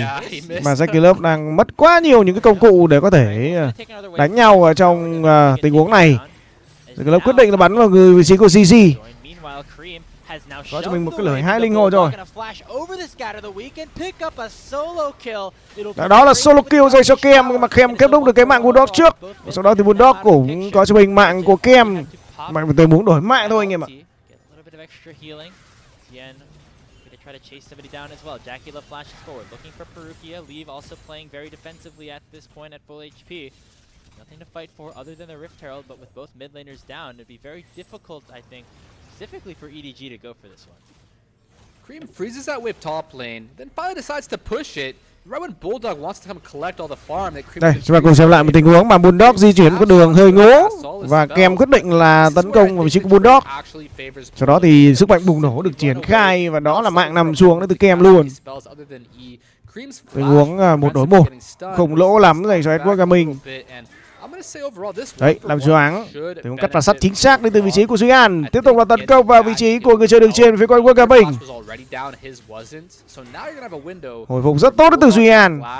Duy An hiện tại đã lên được cho mình với một cái rìu đen rồi anh em ạ. Is going to be the hardest one by far to play. This third Drake can be much harder to fight for than that first and second one was. Big question is always, what can you do with that flash being off of cooldown? Cream not going to have it here for a potentially decisive dragon fight. Edward Gaming could pick up Soul Point by taking this one down. It looks like Top Esports do want to try and stop them. They have inner workings into the river right now, bouncing bombs, doing a lot in terms of poke. Bulldog. Có thời gian lái xe đến từ các thành viên phía của Top Esports. Phía này thì Barokia đã phải tốc biến qua tường, nhưng mà thanh trừng rất chính xác đến từ vị trí của Sách Kỳ Lớp kết thúc được ngoài mạng của Barokia. He's just going so early as Perukia that we should let leave poke. He's on the Shadow Flame. He's so strong. How about Cream's position though? Yeah, the Arcane Storm. It's ticking away at Bulldog. He's not gonna have to burn his flash, but now will be forced back to base. Dragon still not started up by either side, as Wayan now has inner workings around the enemy blue buff. Gonna take that blast cone potentially. No, just Esports đang cố gắng tấn công vào các thành viên phía của Esports LMHT. Phía này thì ZD đang bị kẹt trong cái hàng blue và phải lướt qua tường. Ui, bắn rất đau. Sách Kỳ Lớp đang có cho mình với cái sự hỗ trợ đến từ vị trí của Zuo và kích cho mình với những khoảng thời gian đánh tay rất đau.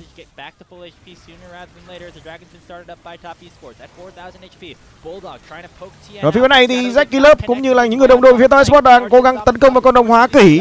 Con đồng thứ 3 và đó là con đồng dành cho bên phía của Top Esports. Phía này thì ZD đang gặp nguy hiểm rồi, hồi máu khá nhiều. Nhưng mà Sách Kỳ Lớp cũng có cho anh em chúng ta một tình huống quẩy rất hay đến từ Duy An. Tí tôi để kết thúc được cái mạng của Bulldog rồi.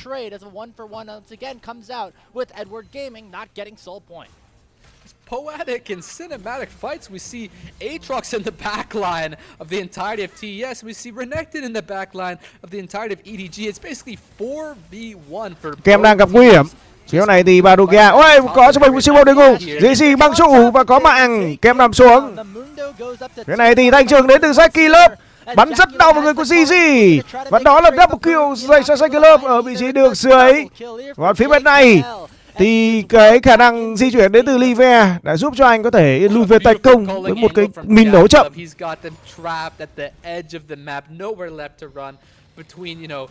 His barrage of bullets and the enemy tower, he just left him a rock in a hard place. But yeah, look how poetic this is. You see Renekton dives into this backline, and Aatrox dives into that one, and it's just a matter of who can survive the longest. Unfortunately, it's not ZDZ. He does a desperate Q flash here to heal some. Đây là tình huống mà quẩy không được bao nhiêu đến từ ZD, nhưng mà chúng ta cùng xem cái khả năng quẩy đến từ Duy An kìa. Tí thôi Bulldog chết rồi. Bulldog does flash and survive, and incredibly fun to watch fight that one was, but it's definitely put TES in a winning position.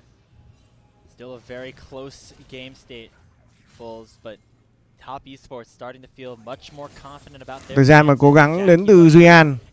Duy An đang cố gắng tấn công vào ZD. The gold department off of that fight. Now 5-3-1 has 2 completed items and a BF sword Phía này thì GG đang bị tấn công. Tầm này thì GG chưa chắc là khỏe lắm đâu. Với một cái giáp tâm linh đang có trên người thì GG cũng không có nhiều đam.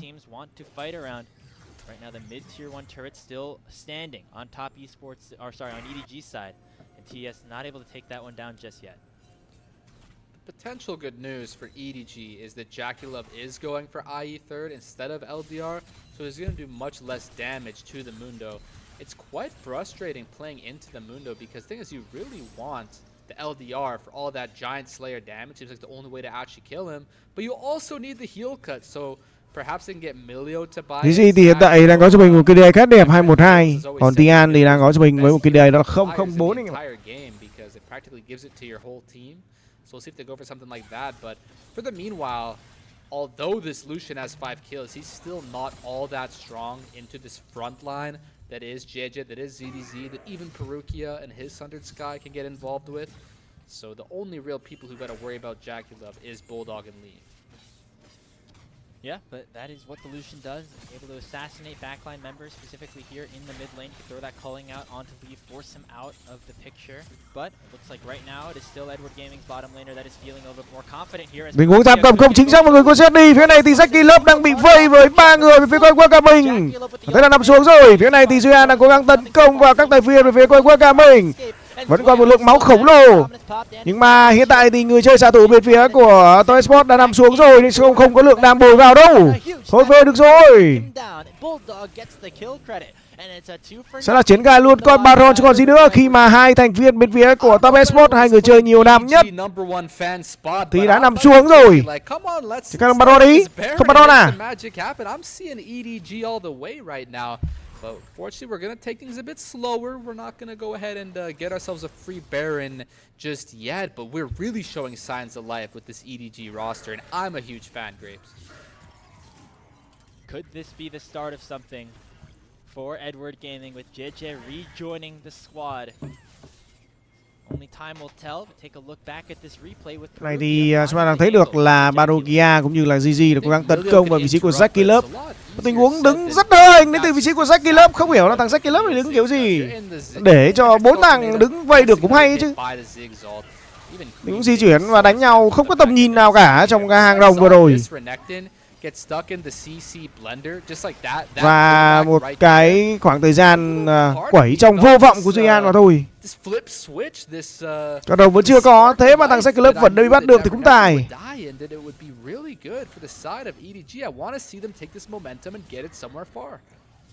Again, they did not get that third dragon, so they could still pick up a soul point for themselves.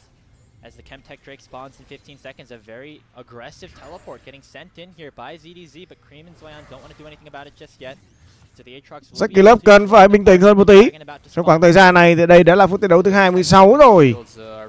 Thì nên có cho mình với một cái khoảng cách ổn đến từ vị trí của Jackulov để có thể tạo ra được một lượng đam đáng kể. Bởi vì hiện tại thì Jackulov đang là nguồn đam chính mà, xạ thủ mà, toàn nằm xuống trước giao tranh như thế này đánh sao được. Lúc nào cũng là như thế kìa, thể vãi nồi thật. Tiền đang bị tấn công rất nhiều đến từ các thành viên của anh quốc ca mình, khi mà TES Esports họ vẫn chưa thể làm được gì. Hành trình đã có trên người của Jackulov rồi nhưng mà vẫn chưa được bữa ra. Đó là con rồng dành cho các thành viên của TES Esports. Tầm này thì Thanh Trừng mới có được tình huống bữa ra anh em ạ. Phía này thì Duyan đang cố gắng quẩy. Trong đội hình rất đông các thành viên của anh quốc ca mình và chạy thành công từ vị trí của Duyan. Duyan đã phải sử dụng cái tốc biến của mình đấy. Phía này thì Thiên đang cố gắng giam cầm vào vị trí của Bulldog. Mà lại là tình huống di chuyển rất chính xác và thoát được cái tình huống giam cầm nhờ vào cái tốc biến vừa rồi. Đó cũng là khoảng thời gian xử lý thành công từ các thành viên bên phía của TES Esports mà họ đã có được con rồng và cũng không nằm xuống bất cứ một mạng nào cả. And then at the back end of that fight, it looks like things have kind of diffused and ended there. He says, you know what, let me just quickly cheeky take Bulldog's flash before we really back off out of here. And yeah, now Bulldog not going to have that for the next fight. It was really unfortunate. ZDZ pops the World Ender exactly as that gravity well stuns him. Cream with great presence of mind. Lính rất nhanh đến từ vị trí của Livia. Hiện tại thì Livia chưa nằm xuống một lần nào. Khiếp chưa? KDA 303 quá đẹp luôn. Trận này khả năng cao là càng. Nhưng càng về sau thì kèm nó càng mạnh. thì cái khả năng đưa ra được một lượng đam khổng lồ đến từ vị trí của Kem là có. Còn càng về sau thì Bulldog cũng không mạnh lắm đâu. Live nó cũng không mạnh. Như thế thôi, nhưng mà cái tốc độ tăng tiến sức mạnh của Kem là cao đấy anh em ạ. Càng về cuối trận nó càng mạnh. Nhất là cái bảo Aken.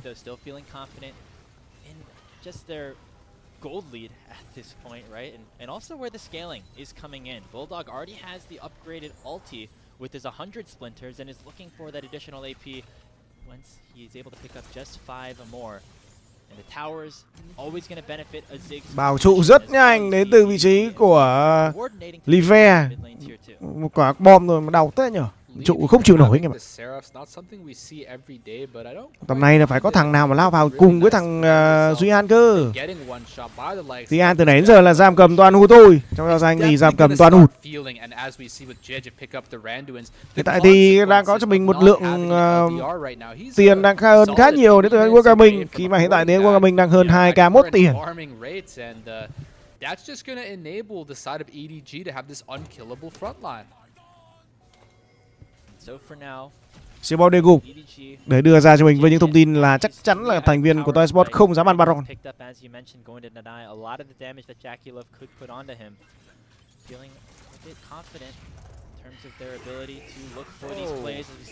Và phía bên này thì Suyan đã cố gắng tấn công vào Zeddy.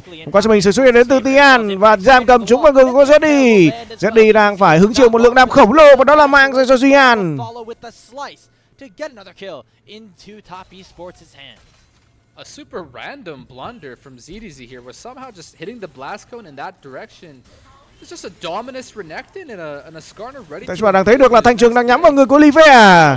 Jackie Love một tí thôi kết thúc được cái mạng của Livea rồi. Còn tí máu thôi anh em ạ.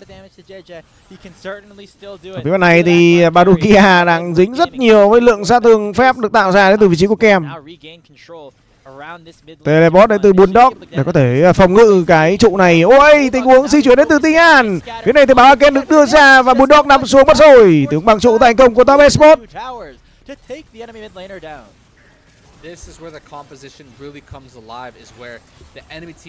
Còn phía bên này thì các thành viên của TES Esports họ đang cố gắng bảo kê nhau, đang cố gắng dắt díu nhau về. Cái trụ đầu tiên ở vị trí đường giữa là chưa có. Còn hai vị trí nhánh thì đã có rồi. Duyan lui về, Duyan lui về. Bên này thì TES Esports đang hội ngộ cùng với nhau. Còn hơn 1 phút. Ôi, đánh nhau từ nãy giờ là có chuẩn bị là có con rồng Hoa Kỳ thứ 3 rồi. Ê, 4 con rồng Hoa Kỳ nên là mạnh lắm đấy nhá.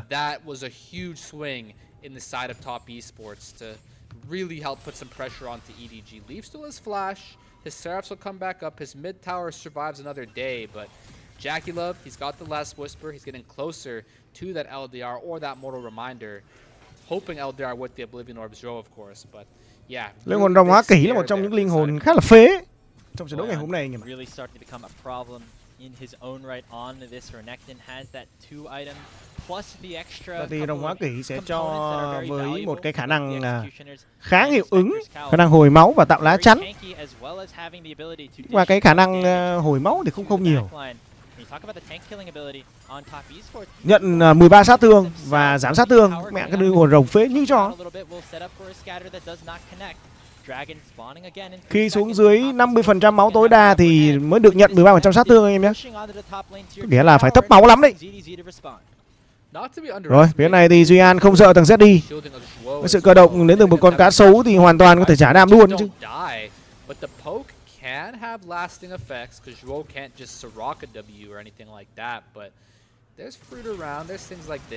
Phía này thì Thanh Trường đang cố gắng tấn công với chiếc của Bulldog. Hai thành viên về của Edward mình họ đang được dắt dớ nhau ra cái hàng rồng và chuẩn bị tấn cánh à. Một cái hàng rồng rất tối tăm. TES instead look to try to focus the mid lane wave down to get some extra priority around the Drake. Teleport comes in from ZDZ. Perugia still hunting for some. Hàng rồng rất tối. Barukia thì đang cố gắng là để tìm kiếm cho mình với những cái thông tin. Thì Barukia đang mất rất nhiều máu và phía này thì con rồng đang mất máu liên tục và đó là rồng dành cho phía của cả mình. Thế này thì Duy An đã cố gắng tấn công vào vị trí của Bulldog. Bulldog bùng nổ sức mạnh nhưng không có gì cả. Zeddy thì làm sao mà chạy đây hả Zeddy ơi? Zeddy không còn đường chạy. Thế này thì Duy An đã bọc cánh và chặn đầu vị trí đi về của Duy An. Duy An xử lý khá hay với tình huống di chuyển vừa rồi của mình. Suen comes in with the Spirit Visage and Bulldog just has no chance with him directly on top of him. Jackaleb doing so much damage spotting out. Này thì GG đang cố gắng bỏ chạy và có siêu bom đường gục nhắm vào các thành viên TOA Esports, nhưng mà GG không thể chịu nổi với những khả năng trồng CC đến từ các thành viên của TOA Esports. Họ trồng CC và khiến cho GG không thể sống nổi anh em ạ.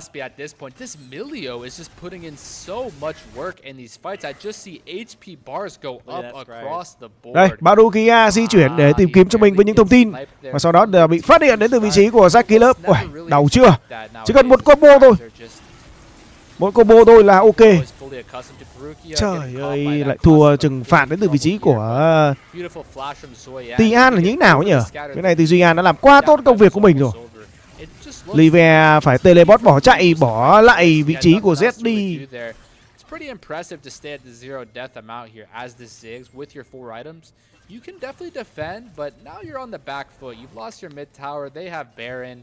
You want to be the one sieging, right? You want to be the one using your satchel charge to break towers, but instead you're stuck. Tại thì vẫn chưa thể có cho mình với những khoảng thời gian đánh nhau tốt đến từ vị trí của Edward Bình. Phát hiện được vào vị trí của Z rồi. Quăng đá vào mồm không? Tại là triển khai được con Baron dành cho bên phía của TOA Esports anh em nhé. Rồi sẽ là khoảng thời gian đẩy đường luôn đến từ các thành viên của Edward Bình. Siêu bom được gục được triển khai, nhưng mà đây là lính của Baron chứ không phải là lính thường. Một cái ulti không thể giải quyết được một đám lính rất to đang được xây dựng ở vị trí đường dưới. Cái này thì cố gắng tấn công cũng như là cố gắng có cho mình với những thông tin đến từ vị trí của Tian. Đấy rồi, lấy luôn cái trụ thứ hai vị trí đường giữa nào. Có tàn kéo trúng vào người của Kem, hiện tại thì Kem đang khá mạnh. Đây là thay trường nhắm vào vị trí của Barukia. Barukia lại là một trong những mắt xích yếu nhất ở trong trận đấu ngày hôm nay. Có tàn kéo trúng vào người của Tian nhưng mà không thể làm choáng. Tình huống hồi máu rất nhiều từ vị trí của Suho. Đây rồi, trong khoảng thời gian dưới 50% máu thì sẽ có cho anh em Swap với 13 cái phần trăm sát thương được nhận thêm đến từ vị trí của linh hồn đồng hóa kỹ anh em nhé. Hiện tại thì vẫn chưa có linh hồn đồng hóa kỹ được. Rồi, sẽ là khoảng thời gian dắt chiếu nhau về. Ôi, Jackaleb cố gắng bắn vào người của GG.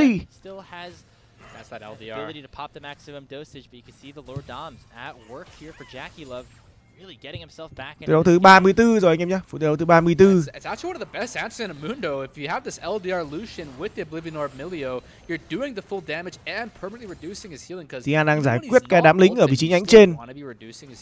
Kem đang được cắt cử ra để có thể giải quyết được đám lính ở nhánh trên và có cho Tian khoảng thời gian để có thể farm được một tí nữa. Hiện tại thì Tian đã có trên mình đó là một cái mặt nạ. Mặt nạ ma ám à? Không, đây là mặt nạ vực thẳm nhờ. Tổng trúng vào người của Bulldog không có tốc biến và Bulldog nằm xuống. Mẹ của cả Bình bao nhiêu cơ hội, bao nhiêu cái lợi thế đầu trận từ đây, từ tập này, khoảng thời gian này nó quăng hết mẹ rồi.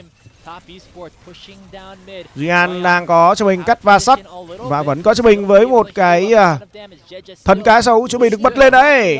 Đội hình 3-1-4-1 đang được triển khai. TOA Esports đang cố gắng là tấn công vào những cái trụ. Đây là thay trường tấn công vào vị trí của CC đang rất tấp máu. Phải bật mình suýt quá liều lên để bỏ chạy mà thôi. Một mặt nạ vực thẳm thì đây sẽ là một cái trang bị rất là ngon trên người của Tian. Nhưng mà cái độ tại vực thẳm này nó sẽ giảm kháng phép của đối phương và giúp cho Kem có rất nhiều những công cụ để có thể đánh vào máu của các thành viên với Edward Gaming.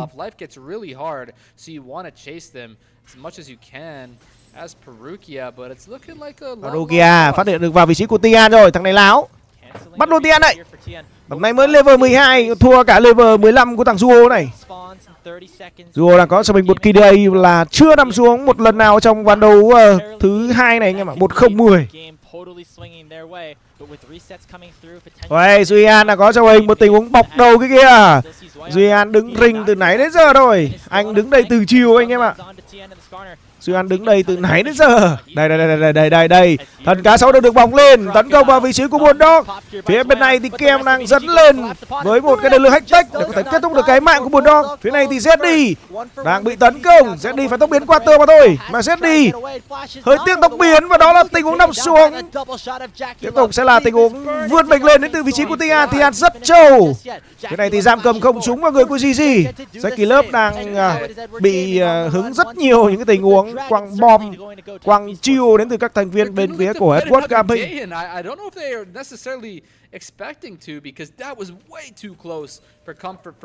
Đây, thằng Badogia này, coi chừng đấy nhá. Thằng Badogia coi chừng đấy nhá, có lái xe đấy.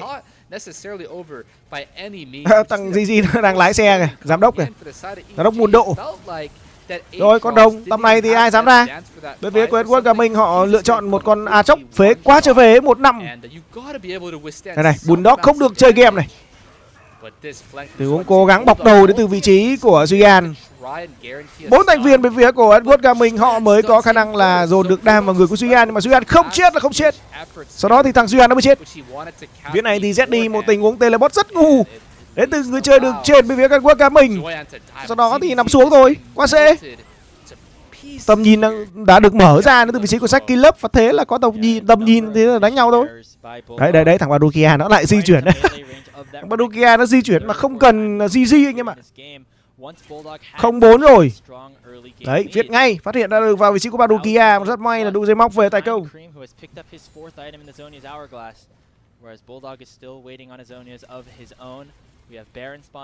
Rồi, triển khai chuẩn bị con Baron nhỉ.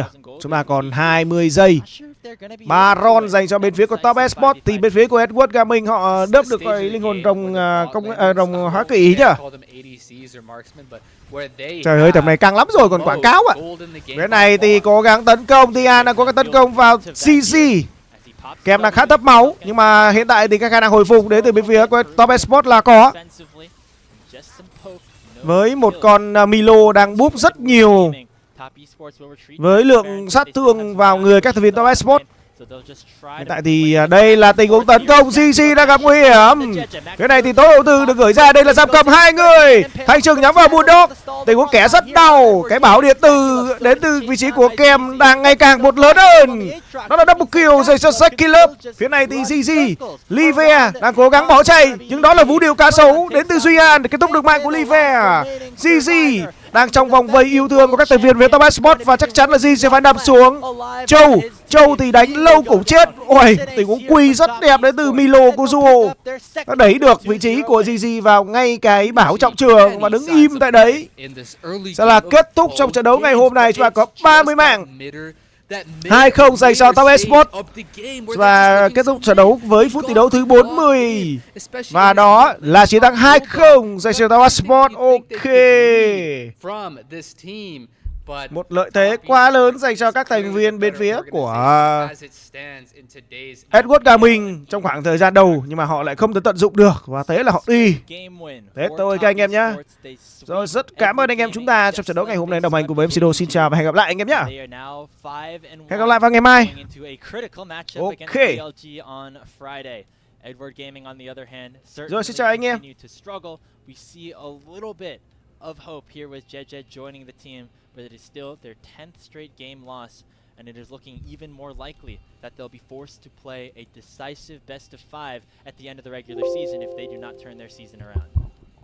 Yeah, this is reminding us of Team WE from last split, where they're just not able to get any wins onto the board, hardly at all. And let's see who they bring out. And I would imagine it's gonna be, I couldn't tell if that was Cream there. But yeah, Cream and Jaculov having a great series. These two are actually really scary threat to have together. That's what I want to see become the story for Leave and Bulldog. But, you know, Leave had a great Ziggs game at the end there, but his team just kind of let him down a little bit. Cream gets to do the interview. Bulldog definitely had some decent looks there, but I don't think he was able to keep up once that Victor really got the ball rolling. And this team, I love it a lot, Grapes, EDG. I really do. They are my favorites, but they got a lot of work to do. Yeah, certainly still some more steps to be taken if Edward Gaming want to pick up a game win or even a series win. Bulldog and Leave each had their own individually solid games. think Leave really had a good Ziggs game. Bulldog in game 1 had a little bit to work with himself, but it was once again the early game positioning, or the late game positioning errors, I should say, by